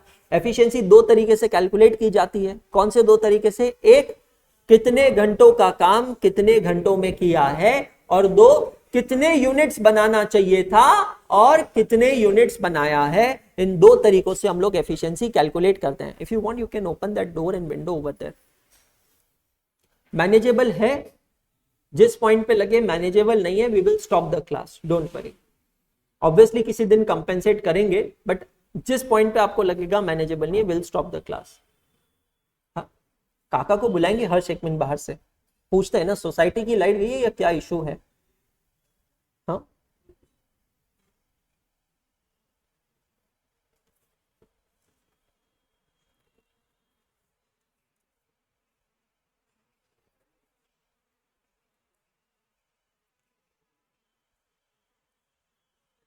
सबकी गई है, ये क्लियर हुआ सभी को? काफी बार पता है क्या फील होता, फालतू ही एम्प्लॉयर बनना, इससे बेस्ट है एम्प्लॉय बनो, काम करो, सैलरी उठाओ, बेस्ट है। एम्प्लॉयर बनने में ये सारे झंझट होते हैं, ये सब कुछ देखना पड़ता है। मैंने आपको अपना दुख दर्द पीड़ा तो कुछ दिन पहले बताया ही कि मैं ह्यूमन रिसोर्स से बड़ा परेशान। अच्छा, ये सब करने के लिए, एक सेकेंड ना, ये सब करने के लिए आपको नहीं लगता है आपके पास डीबीएमएस होना चाहिए? अब ये भी टर्म आपको शायद नहीं पता है, what is DBMS, data base management system, DBMS.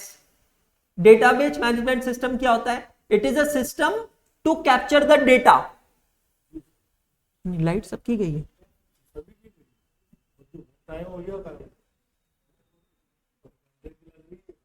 देखते हैं, ठीक है, थैंक यू काका। आपको समझ में आया? भाई मेरे को एक बात बताओ, मैं ये डिसीजन कैसे लूंगा? Actual hours, standard hours, time saved, ये मुझे कैसे पता चलेगा? जब मेरे पास डेटा होगा। अगर डेटा ही नहीं होगा तो मैं डिसीजन कैसे लूंगा? तो पहली चीज ह्यूमन रिसोर्स सिस्टम चाहिए, HRM, ह्यूमन रिसोर्स मैनेजमेंट। फिर आपको चाहिए DBMS। अब एक और चीज, एक और टाइप के एम्प्लॉय होते हैं, उसको कहते हैं डेटा एनालिटिक्स, उसकी भी जरूरत पड़ती है। Who is a data analytics? आप लोग स्टैटिस्टिक्स में ग्राफ्स पढ़ते हैं, पाई डायग्राम पढ़ते हैं, पढ़ चुके हैं।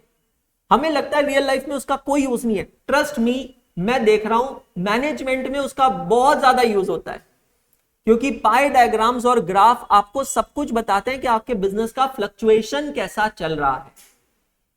आप समझ रहे हैं? मतलब एक बार एक काम करिए, जो बच्चे डेली डायरी मेंटेन कर रहे हैं, जो मैंने सिखाया था, अगर कोई है ऐसा जो अभी भी कर रहा है, ओहो चलो कुछ ही बचे हैं, तो आप जो डेली के टोटल स्टडी आवर्स हैं, 10-15 दिन का डेटा एक्सेल में डालिए और उस डेटा को सेलेक्ट करके उससे एक चार्ट बनाइए। ऑटोमेटिकली ग्राफ बनता है ना वहां पे, वो किसी दिन आपने नहीं पढ़ा ना, वो देखो ग्राफ कैसा नीचे आता है। वो ग्राफ बहुत हेल्पफुल होता है। Graph and pi diagrams always works, it gives you very better understanding. लेकिन ये सब करने के लिए एक्सपर्ट लोग तो होते हैं, जिनको हम कहते हैं डेटा एनालिस्ट। तो आप समझिए कि एज एन एम्प्लॉयर अगर आपको एक ऑर्गेनाइजेशन को सिस्टमैटिकली चलाना है, तो ऐसा नहीं है कि भाई 4-6 लोग जमा हुए और चालू होगी organisation. Up to a certain level चल जाएगा, बट अगर आप उस लेवल के ऊपर बढ़ते हैं, अपनी सर्विस में एक्सीलेंस करना चाहते हैं, तो फिर आपको ये सारे सिस्टम्स इंप्लीमेंट करने पड़ेंगे। क्लियर हुआ? चलिए कम टू क्वेश्चन नंबर 7 पे आते हैं। 7 और 8 बिल्कुल बेसिक क्वेश्चंस हैं, इनफैक्ट आप लोग ही करेंगे। अच्छे से पढ़ते हैं क्वेश्चन को। इंडेक्स बनाए ना, अभी तक 4 क्वेश्चंस इंडेक्स में है सभी के इस चैप्टर के। अगर किसी ने इस चैप्टर से भी शुरुआत की है तो अच्छी बात है, वेरी गुड।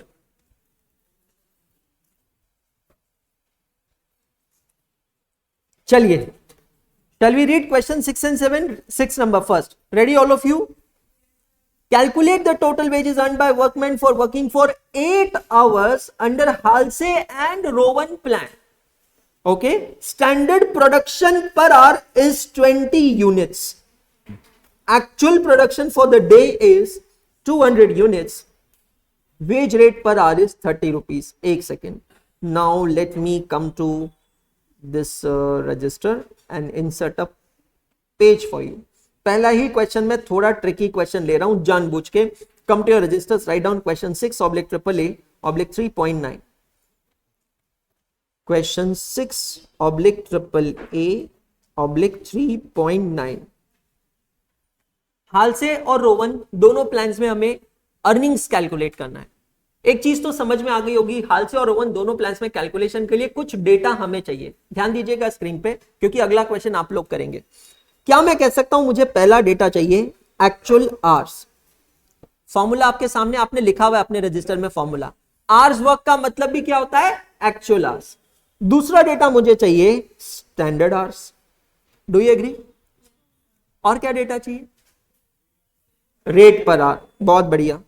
उसके पहले कहना इसे मुझे चाहिए टाइम सेव। अच्छा, टाइम सेव मेरा निकल जाएगा अगर ऊपर का दोनों डेटा आ गया तो। टाइम सेव का फॉर्मूला क्या है? Standard hours minus actual hours. और एक चौथा डेटा चाहिए रेट पर आवर। कभी कभी क्वेश्चन में ये डेटा डायरेक्टली दिया होगा, कभी कभी घुमा के दिया होगा। अब आपको देखना है कि आप उस डेटा से कैसे मैनिपुलेट होते हैं। मुझे जितना समझ में आ रहा है, क्वेश्चन नंबर 7 अगर आप देखोगे तो उसमें पूरा डेटा डायरेक्टली दिया है। एक बार पढ़ लीजिए question number 7। Calculate the earnings of worker under Halsey system. Relevant data is below. Time rate is 60 rupees an hour. Time allowed 8 hours. Time taken 6 hours. What do you mean by time allowed? Standard hours. Time taken actual hours. बिना देखे हम लोग बता सकते हैं time save should be 2 hours. तो 7 number तो आप आसानी से कर लोगे, डायरेक्ट है। 6 नंबर डायरेक्ट नहीं है। अब वापस 6 नंबर का डेटा पढ़ना। मुझे एक ही डेटा डायरेक्ट दिख रहा है यहां पर, और वो है rate per our ₹30 per hour. Clear है सबको? Calculate the total wages earned bye a workman for a working day of 8 hours. इस डेटा को मैं क्या समझूं? थिंक अबाउट, ये 8 घंटे क्या होना चाहिए? एक्चुअल आवर्स या स्टैंडर्ड आवर्स? तीसरा तो कोई ऑप्शन है नहीं, तीसरा तो कोई है नहीं।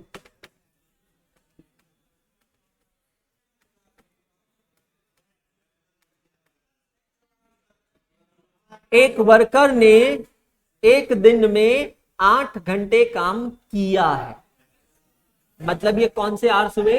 Actual hours. चलो इसको भी इंटरप्रेट करते हैं, 8 आवर्स। अब सुनना, आगे का क्वेश्चन में सिर्फ एक्सप्लेन कर रहा हूं, थोड़ा सा दिमाग चलाना। मैं आप पे नहीं छोड़ रहा हूं कि आपको सॉल्व करना, मैं करवाऊंगा, पर दिमाग चलाना। Standard production per hour is 20 units and actual production is 200 units. अब मैं इसको एक्सप्लेन कर रहा हूं, फोकस करना। एक वर्कर ने एक दिन में 8 घंटे काम किया है। आइडियली 1 घंटे में 20 यूनिट बनते हैं। ध्यान से सुनना, आइडियली स्टैंडर्ड टाइमिंग क्या है? 1 घंटे में 20 यूनिट बनते हैं, लेकिन 8 घंटे काम करके उसने 200 यूनिट बनाए। आपको यह बताना है कि स्टैंडर्ड आवर्स कितने हैं। जिसका आंसर 10 आवर्स आया उसका कॉस्टिंग का स्विच चालू हो गया। The correct answer is 10 hours. मैं वापस रिपीट करता हूं, एक वर्कर ने एक दिन में 8 घंटे काम किया है। एक्चुअल आवर्स पे तो कंफ्यूजन होना ही नहीं चाहिए, एक्चुअल आवर्स आर 8 आवर्स। ये क्लियर हो गया? लेकिन अब समझना, नॉर्मली स्टैंडर्ड क्या कहता है? स्टैंडर्ड कहता है, प्लीज स्क्रीन पे फोकस करना, स्टैंडर्ड कहता है कि अगर आप 1 घंटा काम करते हैं तो उसमें 20 यूनिट आप बना सकते हैं। लेकिन इस बंदे ने 8 घंटों में एक्चुअली कितने यूनिट्स बनाए? ये 200 यूनिट्स को पता है हम क्या कहते हैं? Actual production. क्या कहते हैं? Actual production. तो आपको यूनिटरी मेथड से कैलकुलेट करना है कि उसके लिए कितना समय लगना चाहिए। यूनिटरी मेथड से कैसे कैलकुलेट करेंगे? 200 इंटू 1 डिवाइडेड बाय 20। चेक करिएगा, is it coming to 10 hours. मतलब क्या मैं कह सकता हूं कि उसने 10 घंटों का काम 8 घंटों में किया है, मतलब टाइम सेव कितना है? 2 घंटे है। दोस्तों यहां पर जरूरत है कि मैं आपको एसएच को डिफाइन करूं। एसएच मतलब स्टैंडर्ड आवर्स का मतलब होता है, ध्यान से देखना और लिखते भी चलिएगा जो भी स्क्रीन पे दिख रहा है, स्टैंडर्ड आवर्स फॉर, और I should say required for actual production. Standard hours required for actual production. Have you understood all of you now? Sir एक बात बताए, ये 8 घंटों को स्टैंडर्ड आवर्स क्यों नहीं लिया? क्योंकि बेटा जी a worker working for 8 hours in a day, इसका मतलब है उसने 8 घंटे काम किया है। It is the hours work, it is his actual hours. समझ में आया? अगर ऐसा लिखा होता था कि 8 घंटे ना काम करा पर उसने 200 यूनिट जल्दी बना दिए, तो मैं शायद 8 घंटों को स्टैंडर्ड आवर्स ले सकता था। क्या वो जल्दी गया है? नहीं, उसने उतना ही काम किया।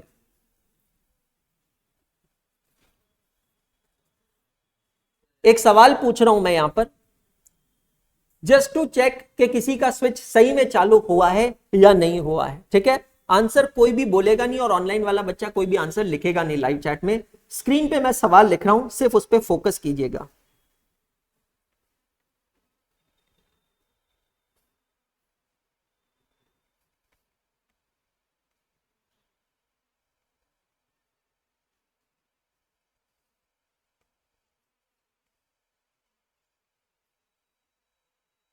No one will speak answer.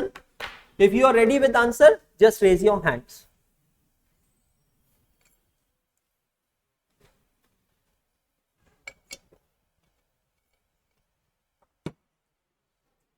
Hindi में अनुवाद करके लिख देता हूं, स्पेलिंग मिस्टेक हो जाए क्षमा कर देना।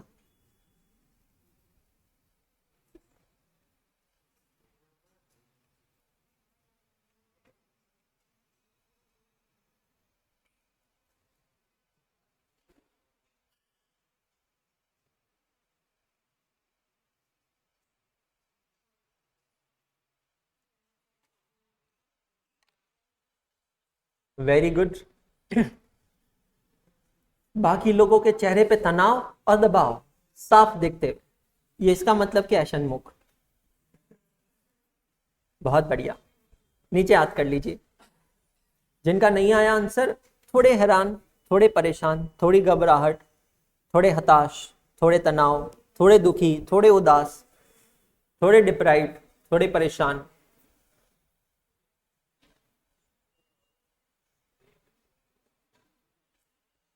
एक टॉपिक हम पढ़ेंगे स्टैंडर्ड कॉस्टिंग नाम का, वो पूरा टॉपिक इन्हीं चीजों पे बेस्ड है। SHSO, SHSO।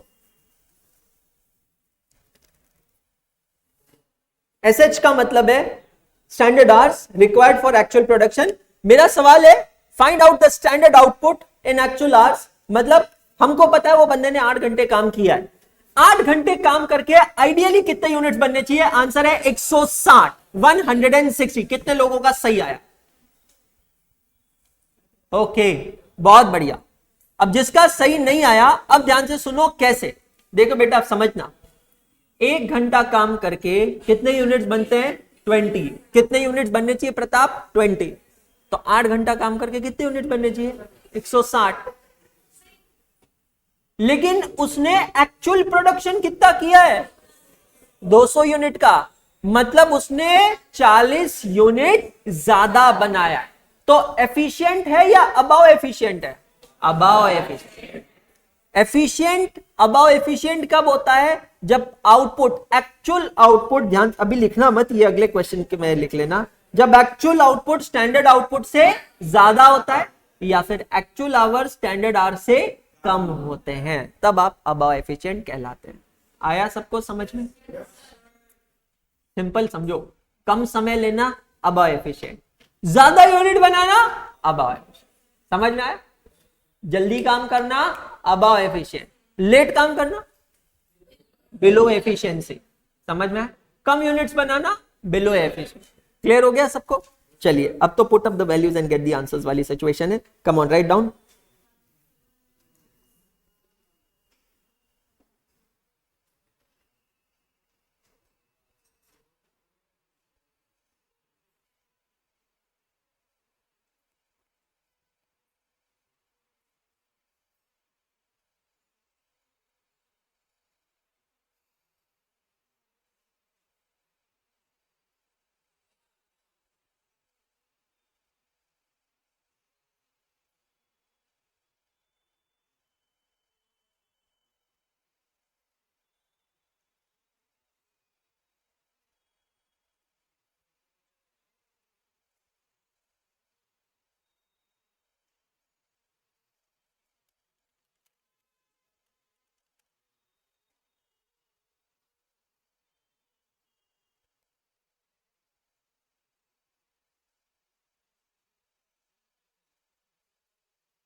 Check all of you. Have you got these answers?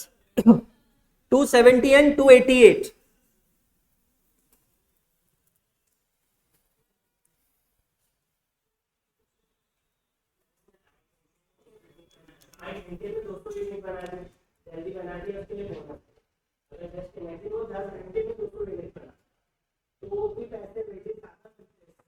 जरूरी नहीं है हर ऑर्गेनाइजेशन आपको ओवर टाइम अलाउ करे।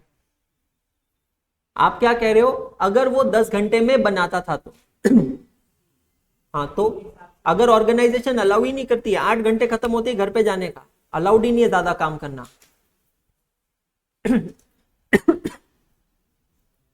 ऐसी बहुत सारी ऑर्गेनाइजेशन है जहां आप वर्किंग टाइम खत्म होने के बाद बैठ ही नहीं सकते हैं, और अगर आप बैठते हैं तो आपको एक्सप्लेनेशन देना पड़ता है क्यों बैठे हैं, मतलब आप अंडर एफिशिएंट है। हाँ, अरे राजा, पर 10 घंटे है ही नहीं तेरे पास तो कैसे काम करेगा 10 घंटे? तेरे को काम ही 8 घंटे करना है, तेरे को काम ही 8 घंटे करना है।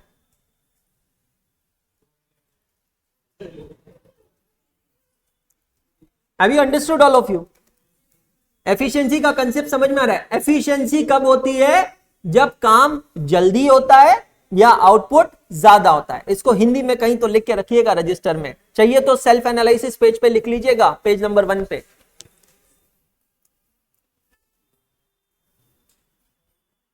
एफिशिएंसी कब होती है? जब काम जल्दी होता है और आउटपुट ज्यादा होता है। लिखना है जामुन भैया, बागेश्वर बाबा का प्रवचन थोड़ी चल रहा है यहां पे, लिखो ना जाके। एफिशिएंसी कब होती है? जब काम जल्दी होता है और आउटपुट ज्यादा होता है।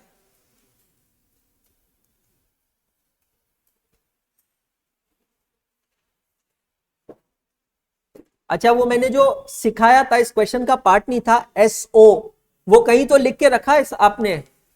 जो मैंने एसओ 160 हम लोगों ने निकाला था, स्टैंडर्ड आउटपुट। भाई क्या हो गया तेरे को, गजनी बन गया क्या? तेरे को इतना भी नहीं याद? अभी तो पढ़ा ना। स्टैंडर्ड आउटपुट 20 यूनिट, 1 घंटा, 8 घंटा, 20 × 8। हाँ, बहुत बढ़िया, बहुत बढ़िया।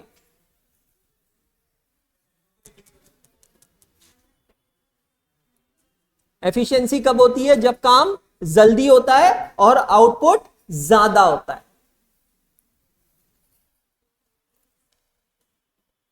क्लियर हो गया? चलो फटाक से 7 नंबर का आंसर फाइंड आउट करिए। वहां सिर्फ हाल से में आंसर निकालना है, रोवन है ही नहीं। रजिस्टर में जाइए, फॉर्मूला लिखिए, सॉल्व कीजिए। आप पर लिखना पड़ेगा राजा। लिख लिया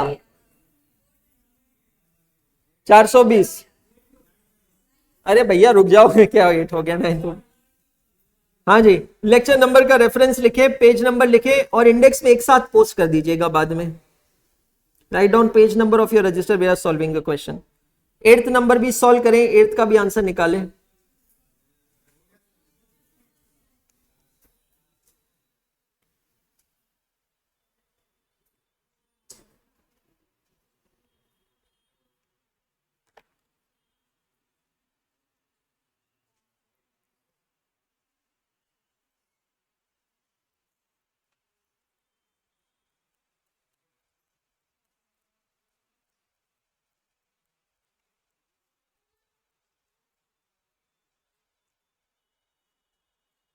चार 450 आंसर है क्या क्वेश्चन नंबर 8 का? 450। Very good. अब आप समझ लीजिए, हम ऑलमोस्ट ये चैप्टर के एंड पे आ गए, मतलब कंसेप्ट वाइज, प्रैक्टिस वाइज नहीं, कंसेप्ट वाइज।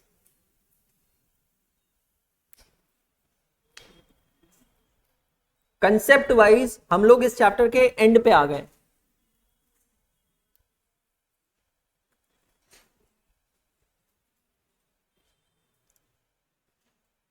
ये भी कॉपी कर रहा है जामुन?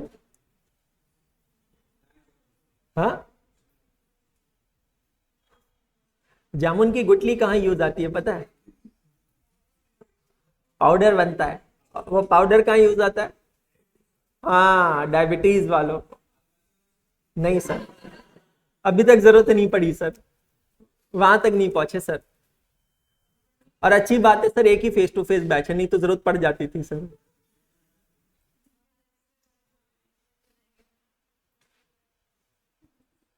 Done all of you? भाई 8 करके रुक जाना, 8 करके रुक जाना सब, अभी नहीं करना, मैं बताऊंगा क्या करना है, बहुत मिलेगा करने के लिए, होमवर्क्स मिलेंगे आपको बहुत सारे। Done all of you? Question number 8, now come to your registers, write down heading question 9 oblique triple A oblique 3.9। अब यहां से देखना क्वेश्चन थोड़े चेंज होंगे।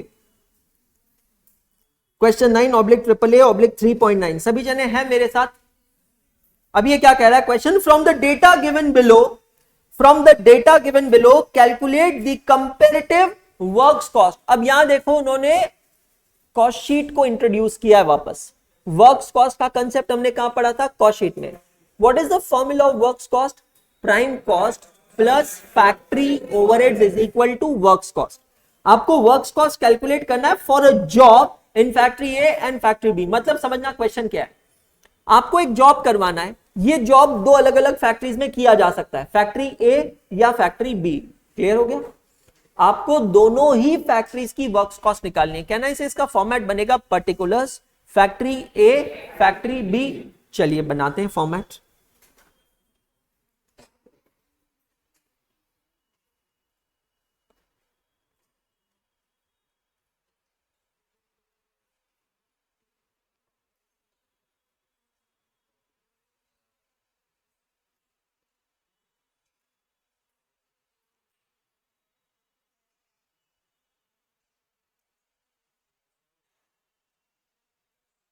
विकास, सही बात। चलिए ठीक है, अब यहां पर आप देखिएगा दोनों के डेटा में डिफरेंस क्या है। फैक्ट्री ए में हाल से प्लान फॉलो हो रहा है, जबकि फैक्ट्री बी में क्या फॉलो हो रहा है? Rowans plan. स्टैंडर्ड टाइम दिया है, स्टैंडर्ड टाइम के आगे हम लोग एसएच लिख सकते हैं और एक्चुअल के आगे एएच। तो अब हमें यहां पर वो दिमाग चलाने की जरूरत नहीं है कि एसएच या एएच कैसे निकलेगा, ये डायरेक्टली दिया है और दोनों का डिफरेंस टाइम से टीएस हम लोग निकाल सकेंगे। आर्ली रेट दिया है, ये भी काम हमारा हो गया।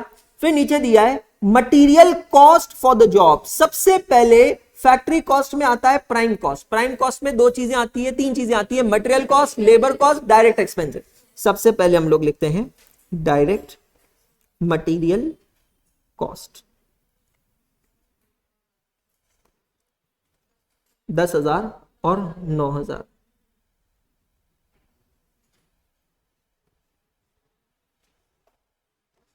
उसके बाद में हम लोग लिखेंगे डायरेक्ट वेजेस। यहां पर आप रेफरेंस दे दीजिएगा वर्किंग नोट नंबर 1 का। डायरेक्ट एक्सपेंसेस क्वेश्चन में दिए हुए नहीं है, इसका मतलब क्या है? अब इन दोनों की टोटल से हमें क्या मिलेगा? Prime cost. याद आ रहा है कॉस्ट शीट का फॉर्मेट? इसमें हम लोग ऐड करेंगे फैक्ट्री ओवरहेड्स। वो कितने दिए? It is percentage of wages. Okay, तो जब तक वेजेस नहीं मिलेंगे फैक्ट्री ओवरहेड्स हमें नहीं मिलेंगे। एक लाइन उसके नीचे ब्लैंक छोड़ते हैं और फिर हम लोग लिखते हैं हमें क्या मिलेगी? वर्क्स कॉस्ट या factory cost.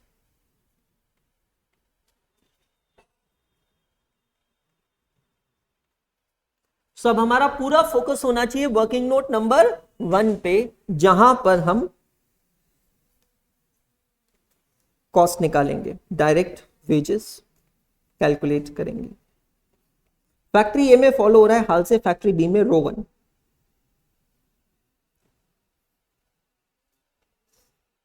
Okay, basic data जो हमें दिया है लिख लेते हैं, एसएच, एएच और rate per R. So SH is 250, 225। Rowan के केस में है 240, 210, 30।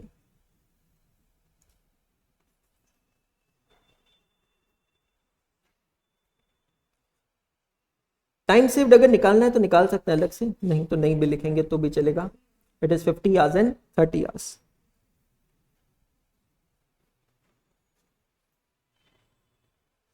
आवर्स वर्कड मतलब actual hours into rate per hour, that is 25 plus 50% of time saved 50 into rate per hour. Hours worked into rate per hour plus actual hours upon standard hours into time saved into rate per hour.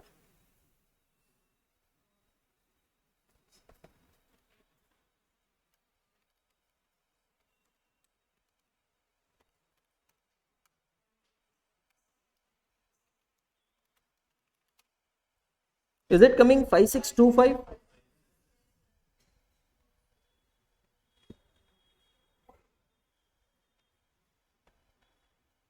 Factory A के case में factory overheads are 150% of wages, bracket में मैं लिखता हूं 150% of 5625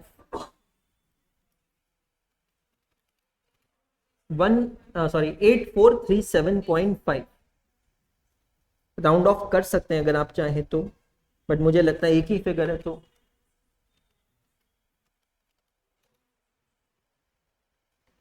24062.50 check कीजिए। Rowan का कितना है amount?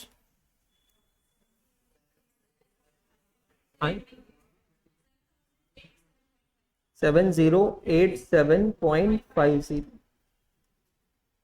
7087.50 7087.5 plus 9000 that gives you 16087.50. Factory overheads are 133% of wages. So 133% of 7087.50. 7087.5 into 133%, 9426. Round of कर लेते हैं, ज्यादा बेटर रहेगा नहीं? प्लस 16087.5 25513.50।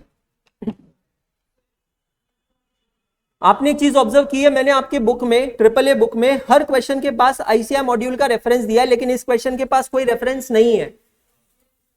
ये जो क्वेश्चन है, नहीं ये मैंने नहीं बनाया, मैं क्यों जबरदस्ती क्रेडिट लूं। ये क्वेश्चन है बहुत पुराना, मतलब कंसिडर लाइक 2001-2 के पेपर का क्वेश्चन है, पीवाईक्यू है 2001-2 का, इतना पुराना क्वेश्चन है। It was a 5 mark PYQ that time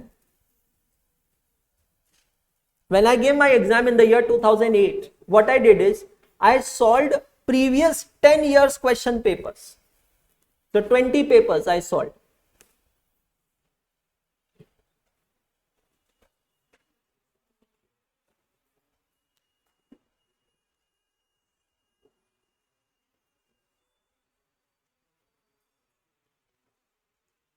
Done all of you?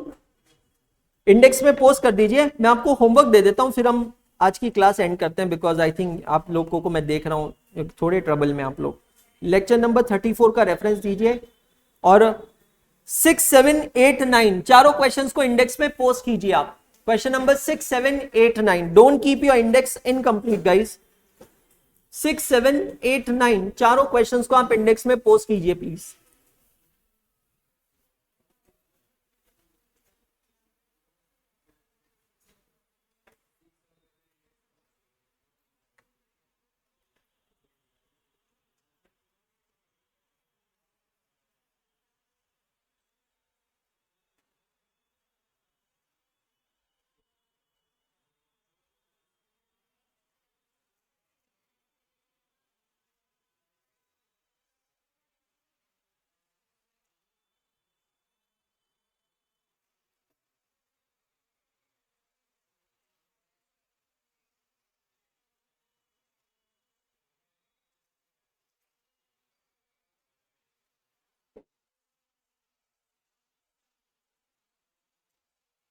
Your homework is question 11, 12 and 13. Your homework question is 11, 12 and 13.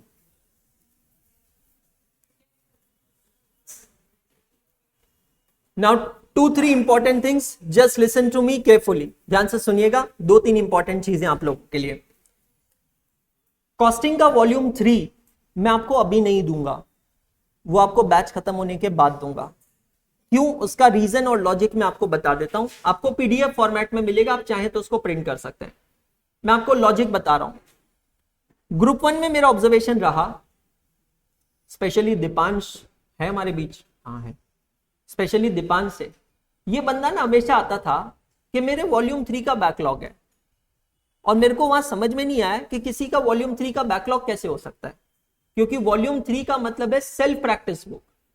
Backlog किसको कहते हैं, मेरी बात ध्यान से समझना, बैकलॉग किससे कहते हैं, जो मिनिमम मैंडेटरी होना चाहिए और नहीं हुआ। मतलब ये जैसे अभी आज का होमवर्क है 11, 12, 13, अगर ये कल किसी ने नहीं किया है तो ये उसका बैकलॉग है, एग्री करते हैं आप। लेकिन volume number 3 self practice book है, इसका मतलब है आपको खुद से प्रैक्टिस करनी है, उसकी कोई टारगेट डेट नहीं है, उसकी कोई एंड डेट नहीं है, लेकिन एक परसेप्शन बन गया था सबके माइंड में, एक थॉट बन गया था कि वॉल्यूम 3 मिला है मतलब मुझे करना है। और मैंने भी कहा था क्लास में एक चैप्टर खत्म हो गया, you pick up, but it was not suppose to give any kind of pressure. अगर मैं अभी आपको कॉस्टिंग का वॉल्यूम 3 दूंगा ना, पता है क्या होगा, सब जने उसको भी बैकलॉग कंसिडर करेंगे। अभी आपको किस पे फोकस करना है, जो हम क्लास में क्वेश्चन कर रहे हैं उस पे। 15 अगस्त तक जब बैच खत्म होगा, 15-20 के बीच में जिस भी डेट पे बैच खत्म होगा, आपको एक टारगेट सेट करना है कि मेरा कॉस्टिंग का बुक 2 बार सॉल्व हो जाना चाहिए। आपको समझ में आ रही है ये बात जो मैं आपसे कह रहा हूं। 15-20 के बीच में जब भी आपकी बैच खत्म होगी, आपकी बैच खत्म होने तक कॉस्टिंग की बुक 2 बार सॉल्व हो जानी चाहिए, ईच एंड एवरी क्वेश्चन, ताकि फिर उसके बाद में जब आपको वॉल्यूम 3 मिलेगा ना, you will have new questions to deal with. समझ में आ रहा? फिर किसी का ये नहीं होगा मेरा बैकलॉग लगा पड़ा, बैकलॉग हो ही नहीं सकता उसका। First thing.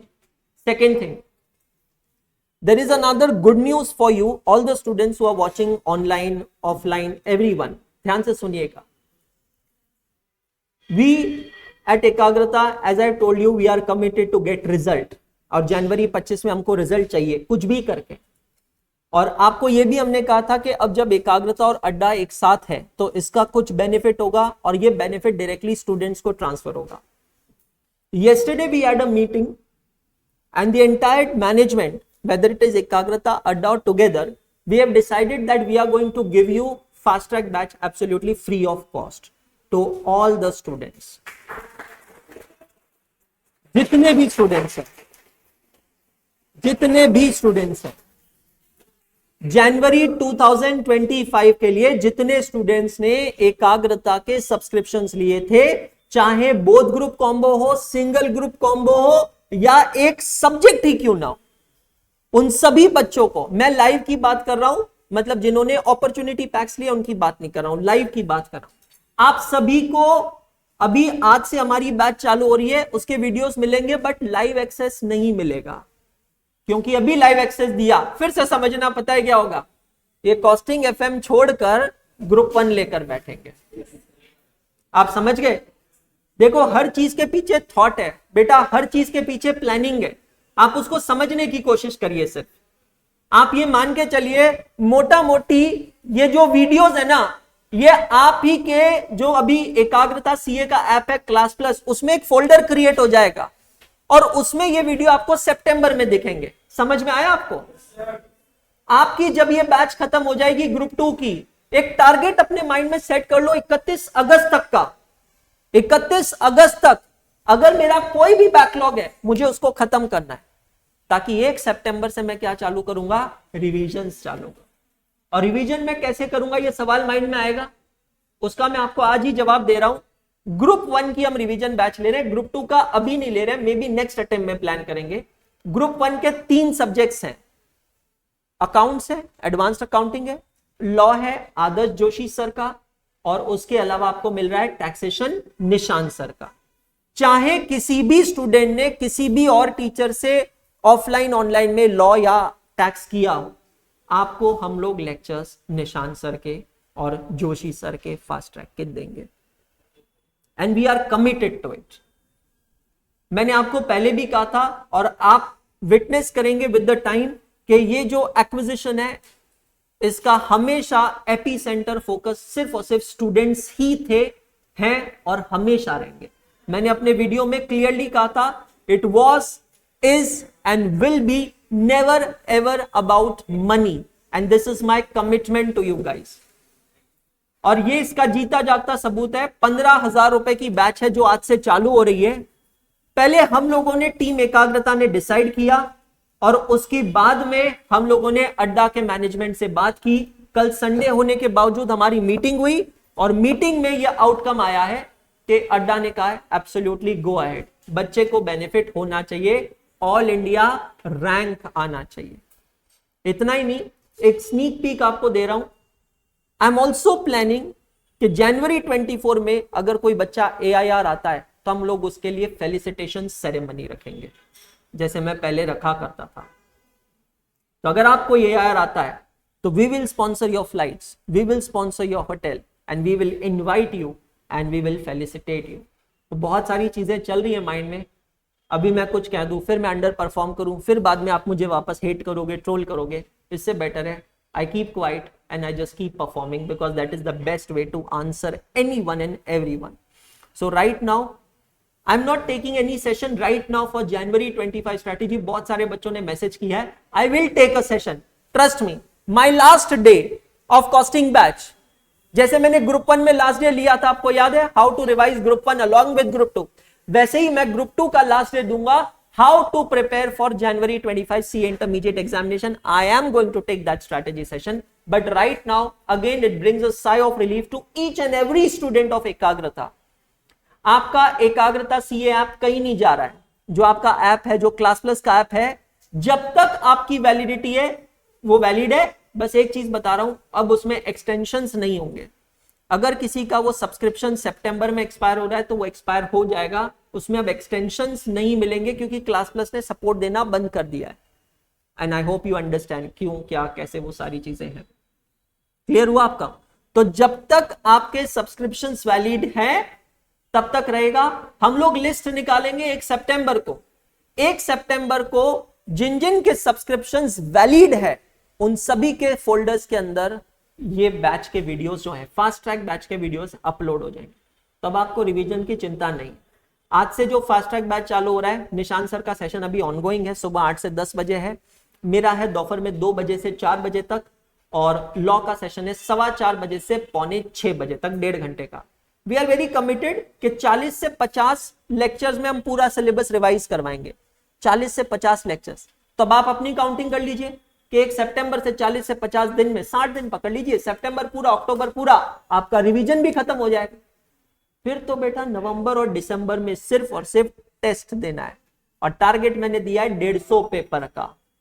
150 पेपर सॉल्व करना है, सारे सब्जेक्ट्स मिलाकर, तब जाकर जनवरी की तैयारी होगी, कट्टर तैयारी होगी। और अब इस फास्ट ट्रैक के बाद तो मुझे लगता नहीं है आपको किसी भी तरीके के मैराथन्स की, कोई भी चीज की जरूरत ही नहीं बचेगी। फिर तो भैया क्लासेस ही देखोगे तो पढ़ाई कब करो? समझ में आ रहा है? So happy all of you. चलिए, thank you so much, see you tomorrow morning. Thank you so much. Thank you all.